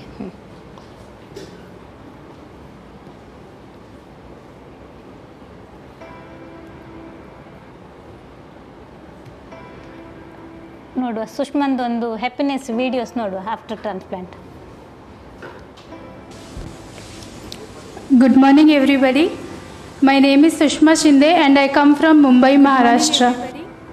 My name is Sushma Shinde. Like any other person, I was living a normal, healthy life. I'm basically a civil engineer and I was working in IT for almost 8 years. Then in July 2008, my life changed.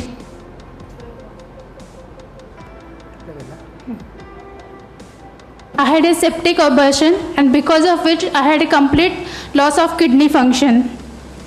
I was told I am having chronic renal failure and my only options for survival are either lifelong dialysis or a kidney transplant.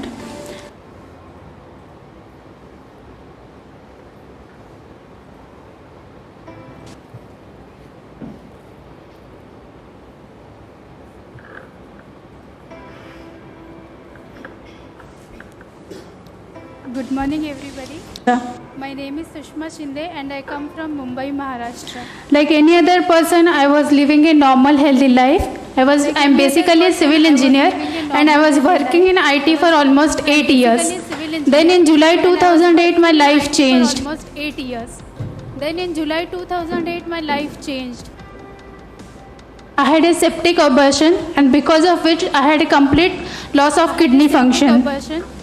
I was told I am having chronic renal failure and my only options for survival are either lifelong dialysis or a kidney transplant. But I did not have a suitable life donor in my family. So we decided to register for cadaver transplant and I did so in many hospitals in Mumbai. By that time, I had to continue with my dialysis. Believe me, life on dialysis is not easy.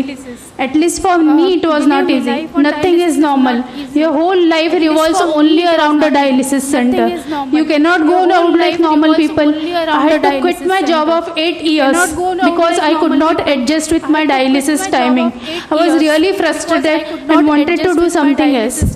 I even tried alternative therapies like acupuncture, acupressure, Ayurvedic medicine, but nothing helped because I had total loss. I had cortical necrosis of kidney and there was no hope other than transplant or dialysis. Okay, in spite of being on dialysis for 4 years, I never got a call for cadaver transplant in Mumbai. For 4 years, I never got a call for cadaver transplant in Mumbai.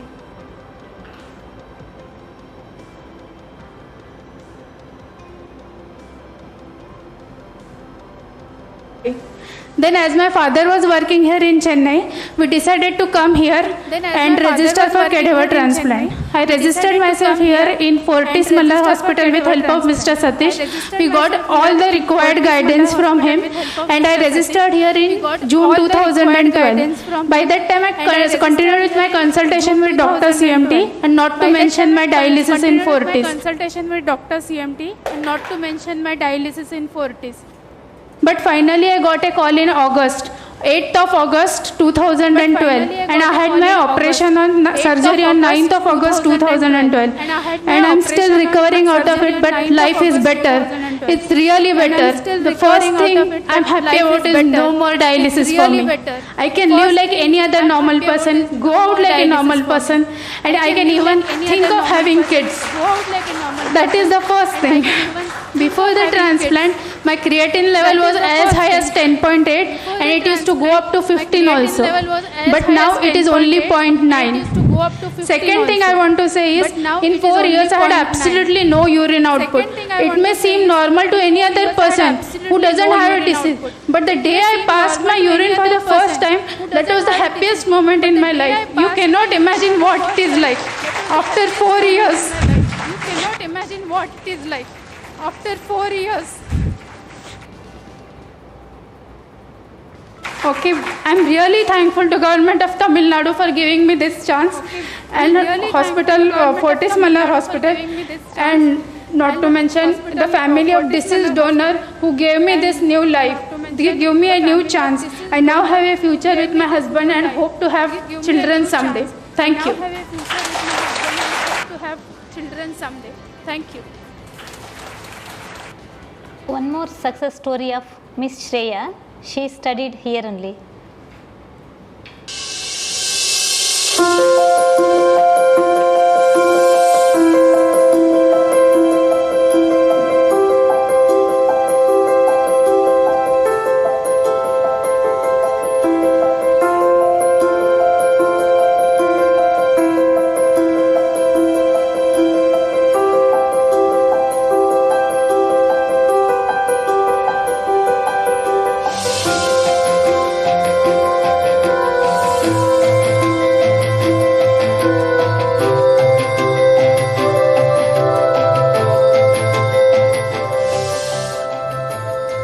My daughter Shreya, while traveling back to Manipal, where she was studying from Pune, where she was tragic accident.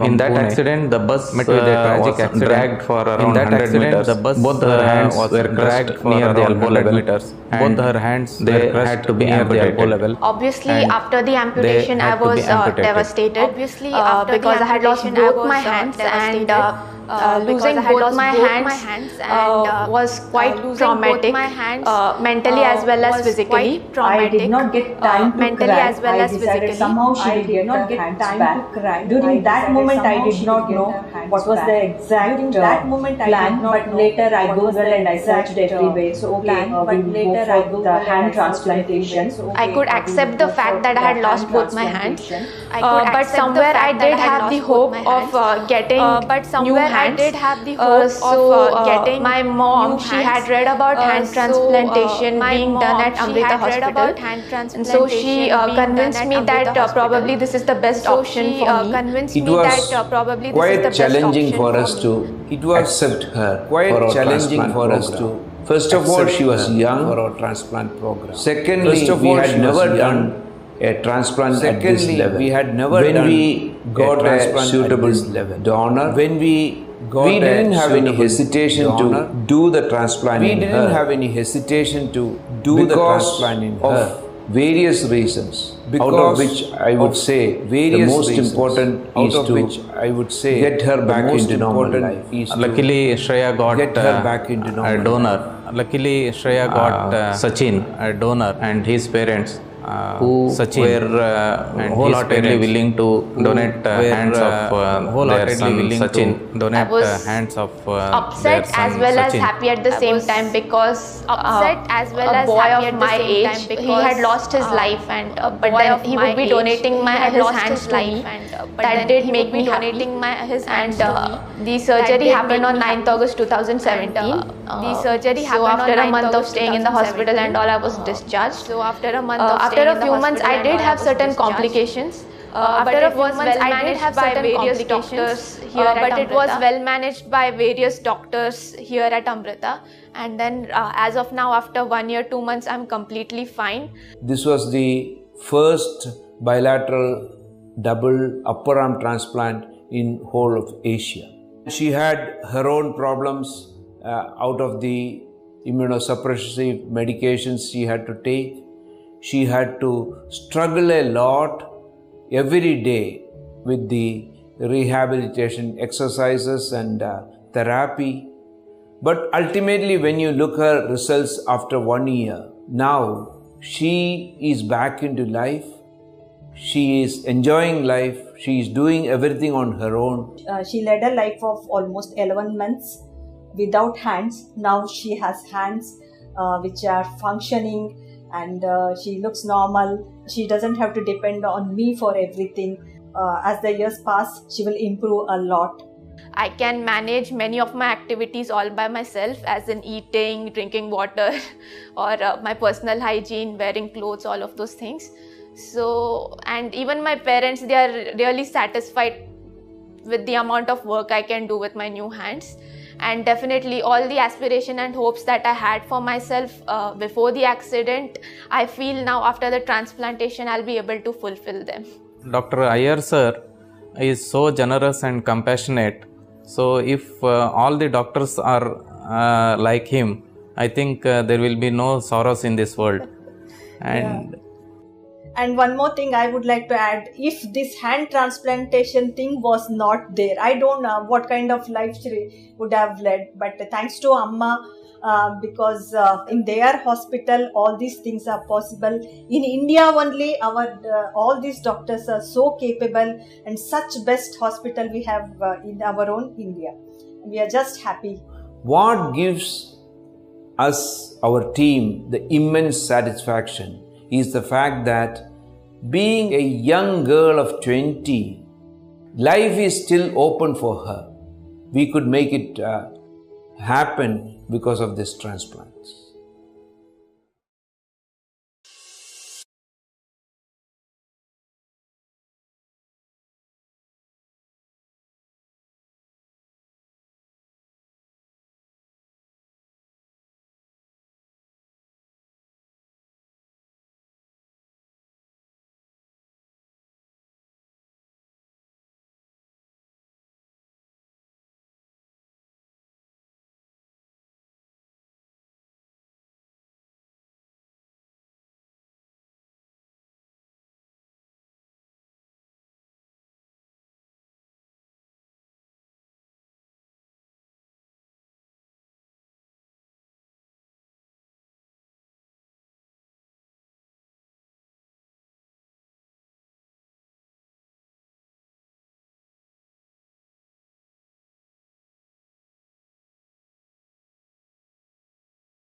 After 70, according to the doctor decision and patient condition, most of the patient diabetes, kidney disease, or most of the disease depends upon that we can consider. Even skin can give. Skin and cornea can give. This skin donation mainly, can we do it for diabetic foot ulcer like that? Yeah.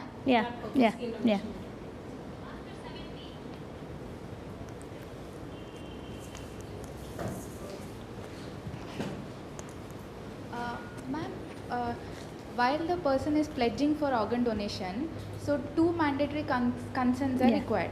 What if the 2 people who gave the consent are no more while the donor is dead? So whose consent has to be taken in that case? Actually, father is dead, mother and one son or one daughter. 2 consent. Close relatives, 2 consent are required. What if they are no more? Other close relatives, other than them, 2 more close relatives. At the time of death, other other people can also give the consent. Those who are taking care of them, close relatives. Okay. Thank you. Okay.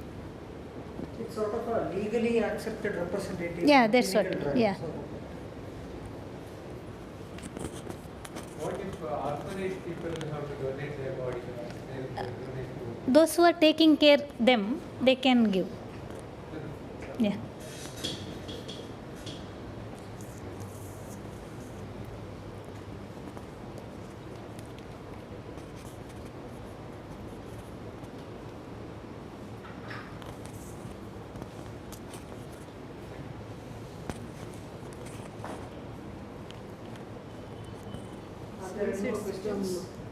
Since it's from brain dead, I think it's very, very valuable. Yeah, that's what, ma'am. Yeah. That's what I understand. ಯಾಕಂದರೆ ನಾವು ಸತ್ ನಂತರ ನಮ್ಗೆ ಗೊತ್ತಿಲ್ಲ, ನಾವು ಹೇಗೆ ಸಾಯ್ತೇವೆ ಅಂತಲೇ ಗೊತ್ತಿಲ್ಲ. ಸತ್ ನಂತರ ನಮಗೇನು ಗೊತ್ತಾಗೋದಿಲ್ಲ. ಈ ಬಾಡಿ ಮಣ್ಣಲ್ಲಿಯೋ ಸುಡುವುದೋ ಹುಗಿಯೋದೋ ಏನು ಯೂಸ್ ಉಂಟು ಅದರಿಂದ ಹೇಳಿ. ಅಟ್ಲೀಸ್ಟ್ ಅದರಿಂದ ಒಂದು 8 ರಿಂದ 9 ಜನಕ್ಕೆ ಬೆನಿಫಿಟ್ ಆಗುತ್ತಂತಾದರೆ ನಾವು ಯಾಕೆ ಕೊಡಬಾರ್ದು ಅದನ್ನು?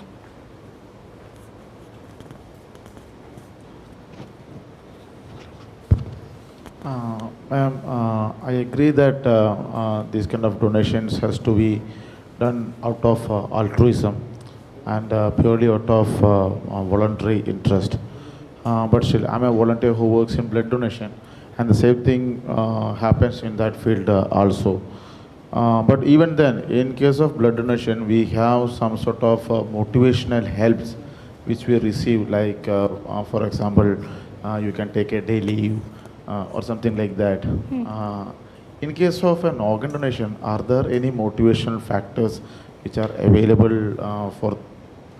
Is it clear? Yeah, it's getting. Are there any motivational factors which are available so that people get more awareness about the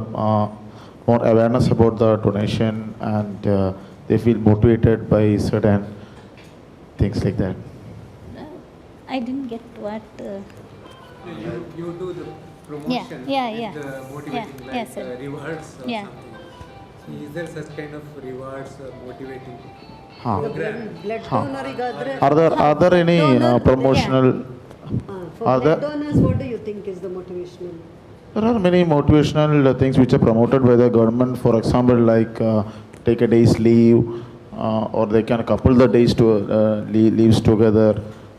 I mean, not necessarily that they are monetary, but there are unmonetary or some things like interest, like some persons tell that if you donate blood, we will give you blood whenever you want. Like there are many motivational things. I mean, it doesn't count on altruism 100%, but when we spread awareness, some things like that helps us a lot in case of awareness. But in government sector, they're also not there giving anything? Right now, there are a lot of WhatsApp nice promotional videos going around. No? I think that's also equally motivating. That's just mental, psychological motivation. Are there any, any tangible things? I mean, I'm not sure. I don't know. I'm not a person who works in that. So my level of awareness is zero in this. Yeah. So. After organ donation, government will give the certificates. Donor card. Yeah, donor card ಕೊಡ್ತಾರೆ. Like for example, the deceased person, he would have faced a very huge hospital bill, say 25 lakhs or something. The family may not be in a bills are waived by the government. Okay. Maybe something like that. Government can hospital take something. I mean, are there any promotion features once like they that? decided to give the organs, that all expenses is waived by the hospital. By the government. Okay. Of the Yeah. That's, then the government also giving the certificate, appreciation certificate will give. Maybe in future the family will get benefit from that. Yeah, that certificate, in fact, one of our Rotarians gave the body donation. She did, and she got that appreciation certificate from KMC Manipal, which is displayed in their house. That's some kind of a positive feeling when all of us visit their homes, no? That's always in our mind, back of mind, that one of them donated. That's also a feel-good factor, I guess. But I think this clearing the bill of the patient, maybe that is a good promotion. Yeah, that's what, sir. Because if I see many of the incidences, they will not have the money to pay the bill, and they are not releasing the body.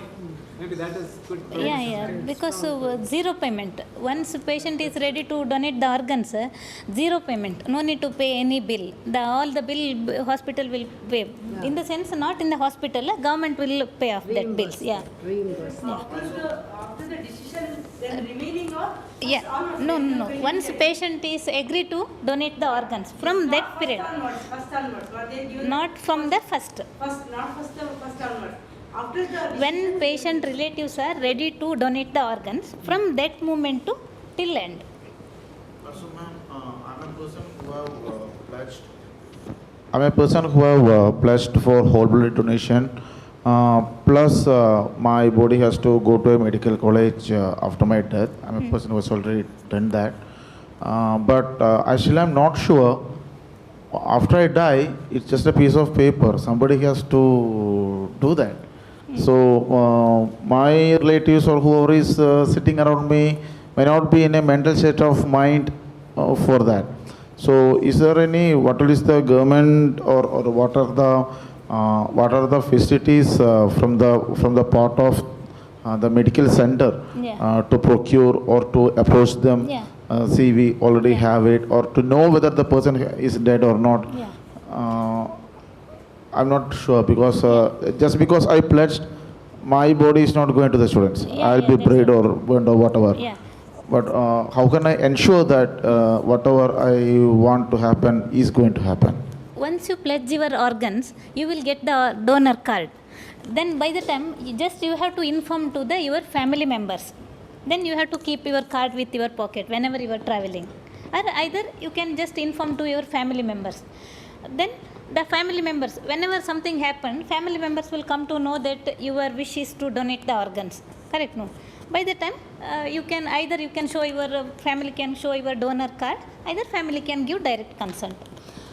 Somehow family should know your wishes. That's it.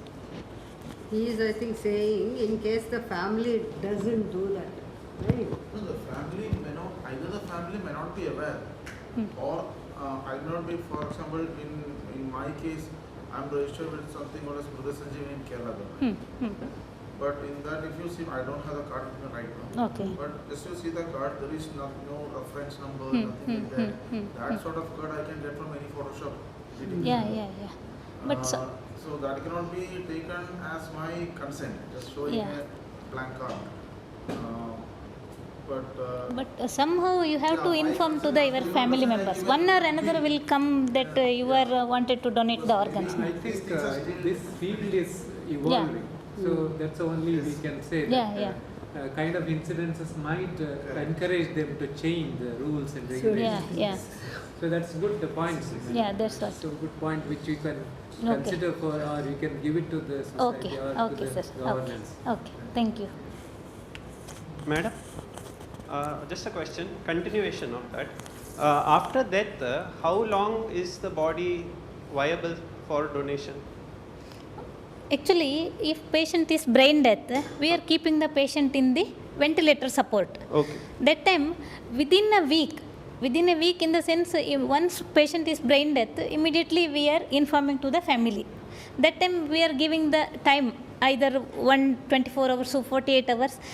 Frequently we are counseling the family regarding the organ donation, either continuation of treatment. That time they will decide whether continuation or sometime organs also, because patient will go for hypotension, blood pressure will low or high. That time we have to take the multiple injections for that. That time continuously we are counseling the family. These are conditions is happening, so better to decide quickly like that. Actually, what sir had said is a valid point, that I might be willing to donate. My family members might also know it, but how will I know that my body will actually go for donation? So the suggestion, which I don't know if it is in place, we are all linked with our Aadhaar cards. Yeah.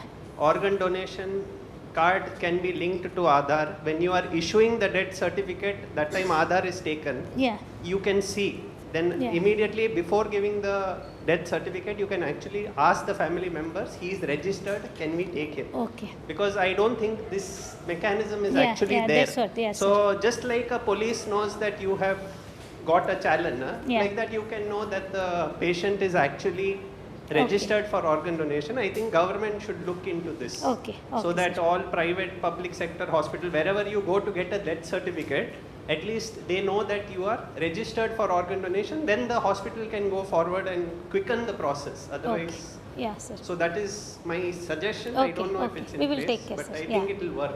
Yes. There are technical difficulties. One of them is accessing the other data. Government. That's why government not trying other data. Hospital cannot access the other data. You need to put the other number. Hospital will not come to know. No, if you are registered as an organ donor, that Aadhaar card or that information should be open. One information can be open. Also in one of the Malayalam movies, we have a thing happening as an unethical practices happening because of organ donation. Like they create a fake accident while taking the hospital. They create like a bang on the head. So that he should be with their brain taking. I mean, movies are movies, but we get ideas from it. So these things should not be happening also, because when we are open to, I always follow something like rules are made when the freedom is misused. So when the freedom is given, there are always chances that they are being misused also. And when you put rules, that is also that also means that there is no freedom. So we always have a problem on where to strike the balance. But like sir was mentioning, since this is only a lot of trial and errors is required to find out that balance. Ma'am, after a person pledges to donate his or her organs, and once the death happens, who should be informing and to whom should they inform that there is a person who has died and he has pledged those organs? Yeah, actually, if something happened, either accident or something happened, they are supposed to come to the hospital, right? That time, they having the contact number. If unwitnessed the accident or family is not aware of that, somehow they will contact the family. That time, family already, if person is pledging the organs, family will come to know that patient wishes. So that time we can consider. If it is not an RTA and if it's a natural death at home, actually, death is not considered for the organ donation. Only cardiac death is not considered for organ donation. Only brain death. That is not in the sense should be a road accident. Even brain hemorrhage also can consider brain death. That time family will come to know that patient wishes and all. No.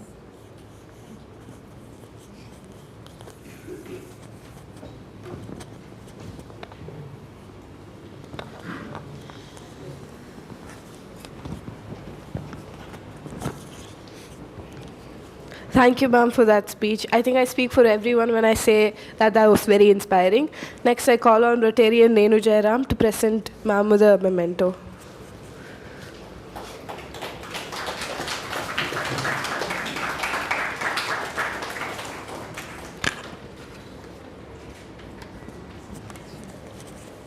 Thank you, ma'am. Next up, we have an interaction session on behalf of the Rotary Club, where we get to talk to Miss Lissy from Kundapura, who's an organ recipient. Her son, Mr. Sandeep, will be sharing their experience on her behalf. Mr. Sandeep, can we have you on stage? Do you need to fix it? Yeah, I'm sorry. Hi all, myself Sandeep and this is my mother Lissy. So 4 months back she got kidney donor and she is fine now. So she was doing dialysis from last 10 years. So now she is getting better and her creatinine level came to 0.8. So we are leading a better life now. So before that it was very difficult. Yeah, it's been 10 years since she was doing dialysis weekly thrice we used to do. So we are from a middle class family and from my village to hospital, nearest hospital to do dialysis, we need to travel around 25 kilometers one side. So up and down, it was around 50 kilometers. So we need to travel like that in a week 3 times to get the dialysis done. So actually it was around 10 years back. I was in 10th when we get to know like she's having this kind of disease and it was very difficult to digest us. We didn't had any idea to what to do next. So next I was in engineering. I had forced to take education loan because of this issue. So we didn't had enough money to continue my education. So I was forced to take education loan because if we work for today, if my father work for today, so next day we can do the dialysis. So it was like that. So most of the people won't continue in my village, nearby places. Many people are having this issue. They are financially backward, so they couldn't continue dialysis as much as possible because it will take. It's been 10 years, so mostly people won't live such years. Maybe 4 to 5 years is the average in those areas. She is the highest 10 years. She is covered 10 years now. So next highest is 5 years. So most people won't continue their this particular treatment because of financial issues, and we couldn't get a donor at that time. So then we registered in Manipal Hospital KMC for a donor. So after 6 years we got a call. So at that time I just joined a job in Bangalore. Recently I joined, so I didn't had enough money, or my father couldn't arrange. So we said we can't come. And then we for operations and around 6 to 7 lakhs we need at that time.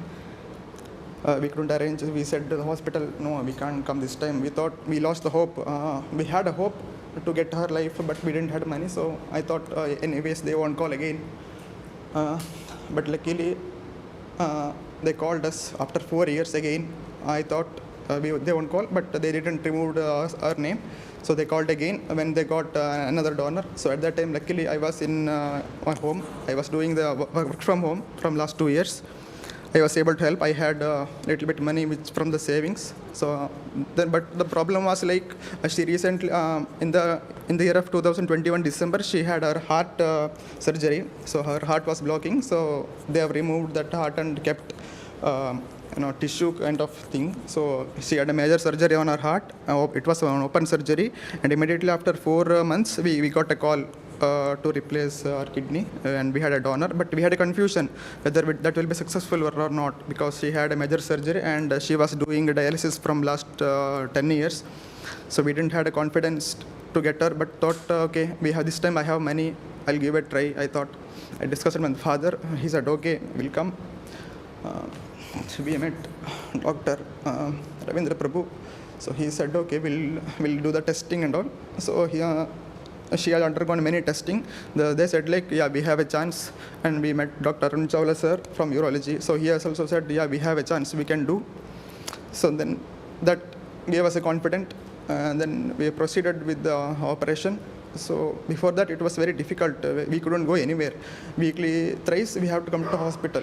We couldn't attend any function. We can't go. We can't travel anywhere. It was like very difficult. When I got job, I used to travel with my friends. So at that time, my relatives used to tell, don't travel, you have such issues in your problem, you are not supposed to enjoy like this. It was like a different kind of life. You are not supposed to be happy, you are not supposed to travel anywhere, you have to take care of your family, everything has to be related to hospital treatment. In that kind of life I was leading. So it was very difficult.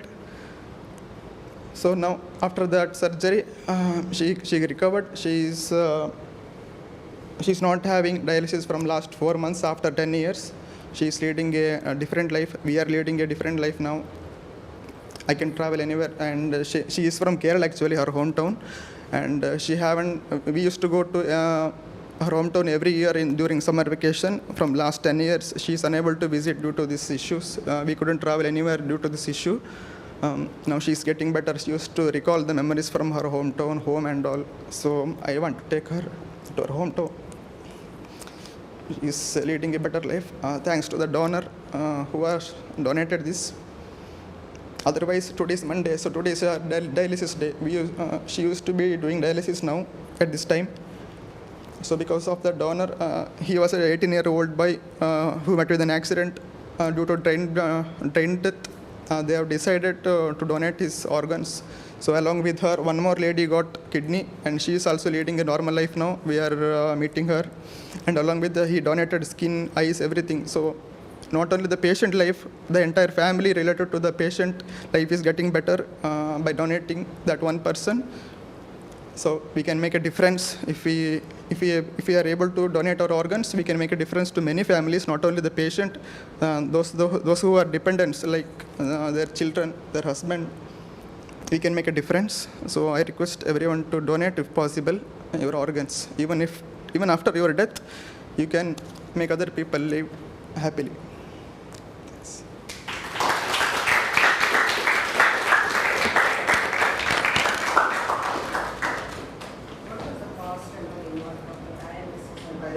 Per day it was around 1,000 plus only for dialysis. Per day 1,000 plus.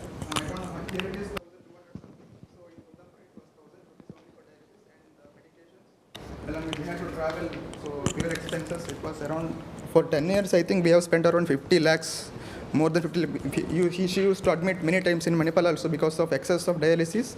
We had many issues, like heart problem came because of that excess of dialysis. From 10 years she was doing dialysis. This 4-year process, 4 hours process to clean the blood every time. So it was like 10 years she did. So because of that, many problems. The other parts also will get problem. So like that, around 50 lakhs we have spent. How did you manage? My father managed a loan. He used to work. And then I used my savings, everything I gave up from, this is my 5th year of working. So all the money went there. So when I had a little bit of savings, then I thought of putting it, we'll give a try. if it is working means it will better now, because I was taking her from last 2 years. I was working from home. My father also, he is old now, he can't work, so he can't take her to hospital. He can't drive and take her back, and he can't wait. So I was taking her to dialysis, and I was working in my car with laptop. Because I can't take leave, right? So this is not 1 or 2 days matter. So weekly thrice I have to take her. So I can't take 3 days leave in a week. So it's like that regular basis. So I have to work in car or in the hospital. I have to work. So in middle I will ping them in team. I'm taking break like that. Then I have to take her home back. It's like it was a very difficult process. I was thinking like work from home is almost about to end. So by next 1 month it will end. So I was thinking like how I will leave, because I was taking her all these 2 years because my dad is not well. I don't know. I didn't have any other option. We thought of shifting to nearby places to do dialysis because my father can't drive. Luckily, we got at the exact time we got a donor, and she is better now. No need to take for dialysis. We can lead a normal life now. I can go back to Bangalore peacefully. We had a better life. Are you aware of the donor name? Yeah, is it okay to disclose? I don't know. Is there any legal issues? Srinu was his name, 18 years old guy. So he donated his organs because of brain death. Better now. She was almost bedridden due to this heart surgery, and also that's what I said. I had a confusion whether to bring her when we got the call second time. But I thought it's a great thing. They called again us because the first time we have rejected. They thought I thought like they will cut our name because we were not interested, right? So they were kind enough to keep our name. And they called us, and life has changed now. I feel like adding something more here. I think, yes, they were kind enough, but I think with sons like Sandeep in every family, you'll always get that chance, is what I honestly believe. God is always there. One door closes, there's always another door opening, and we can see that there are so many stories in this one story, if you have observed. We always think when it comes to all this, because I am not very medical kind of a person, but when I heard his story, we only think of donor and the person recipient.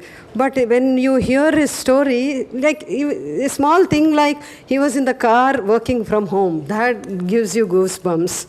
The financial burden they went through, that gives you goosebumps. And so many stories. I can just imagine for that young age, he was in the 10th standard, and he's faced all this. Itself is really courageous, and God bless you, and I'm sure it will all come back to you in leaps and bounds.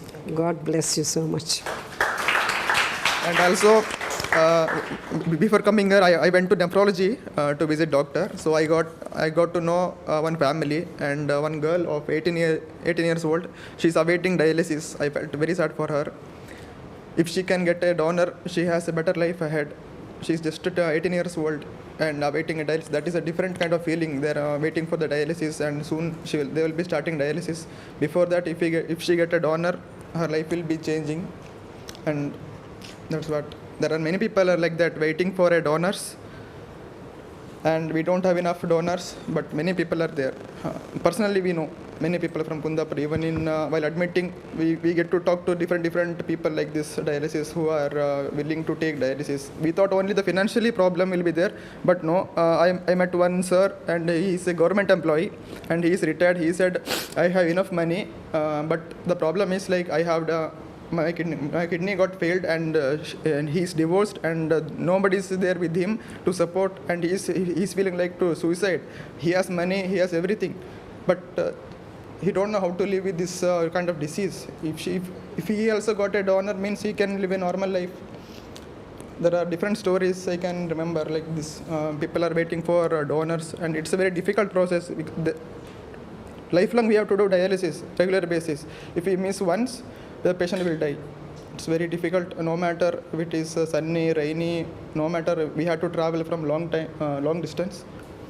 It's very difficult, this kind of, please take care of your health.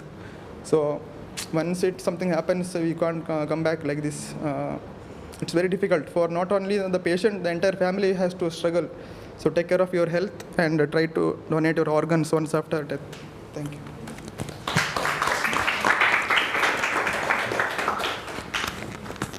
It's a really touching story. I was not expected because we didn't had this idea of interaction with the patient party or the party who received the organ. But I feel, fully. I have a lot of touching to your stories, but then I think we can do some collective fund or something which can help them. But I don't know the consultancy or the contact before.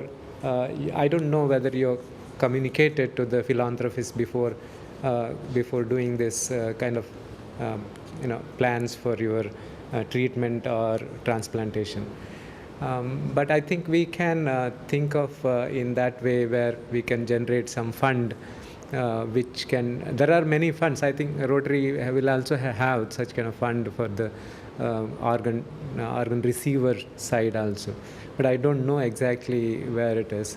I think the participants are those who are here, those who can do something for these people or for in future any people. We can definitely do that for the sake of society or well-being of the society. Thank you for being here. Your story is really touching. I was just, I felt very, it was actually tearing. I just got such kind of, I can't explain the difficulties that you faced. But thank you for being here. It is really eye-opener for everyone. Thank you.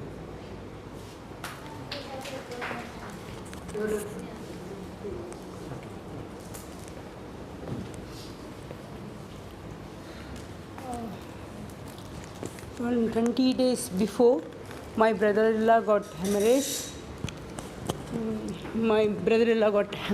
Severe hemorrhage, brain dead. Then I'm a physiotherapist here. So I explained to my sister, she's also educated, journalist she is. I explained her. She's agreed to give all organs, whatever. He's a 62 years, my brother-in-law. She's agreed to give the organ to donate. But because of health issues, because long time hemorrhage, the duration is long. So his kidney is not good for donation. Then liver also got this one. Finally we give the eyes and cornea and skin we given. Then 5 days before my father is expired. He's 83. He's very healthy. He don't have any other health issues. This one cardiac arrest. We plan to give the cornea and skin, but when we brought him from our house, from nearby, my house is nearby Manipal, but we didn't get the death report. So we are not able to give that one. So we are 4 girls for our family, me and I have 2 elder sisters and 1 younger sister. So we plan to pledge our all organ donation for this one foundation. Thank you. Thank you.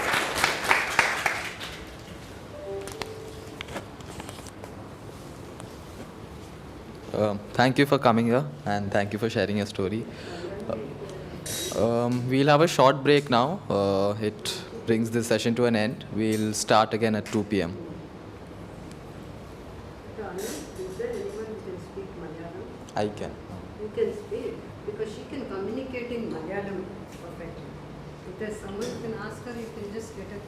എന്തെങ്കിലും പറയണമെങ്കിൽ പറയാം. Yeah, you can make her talk. Let she answer something.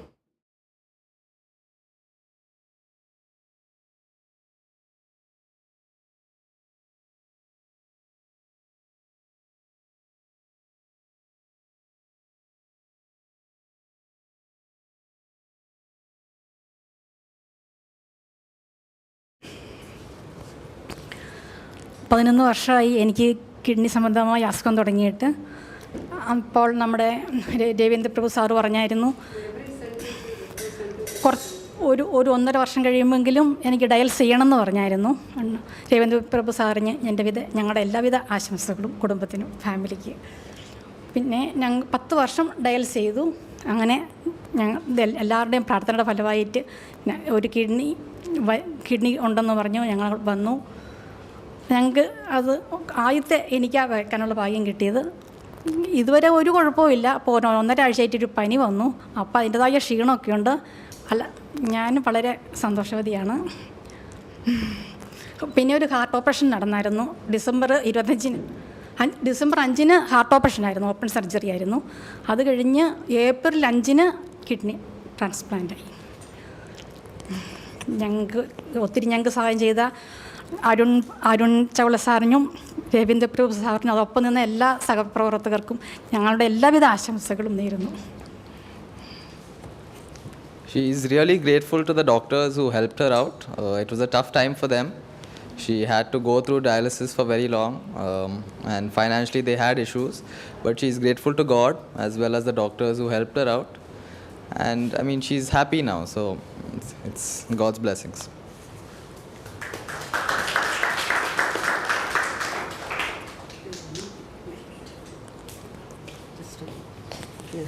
Thank you both for coming, because they had given an opportunity in this symposium for Rotary for 10 minutes. We thought anyhow there were a couple of talks scheduled. The best we could do is share some experience, some real life experiences. So that's how both Sandeep and his mother is here. Your name, madam? Lissy, yeah. We are very, very thankful to both of you and for sharing your experiences. And in fact, Rotary Manipal, under the Global Grant, Matching Grant, we have donated dialysis machines to Karkala Hospital. When we hear stories like this, it makes us, I think all of us are happy somewhere that it is really making a difference in so many lives. And one strong message he has given all of us today is, because we only think from the donor angle or the recipient angle, but the whole family is benefited. This is such a strong and beautiful message. So when it's not just one organ donor saves 8 lives. It's like so many more members in the family. Is something very beautiful message is put across to us. And thank you so much, Sandeep and Madam, for being here on behalf of Rotary and also on behalf of all of us. Thank you. We'll all meet at 2 p.m. Thank you.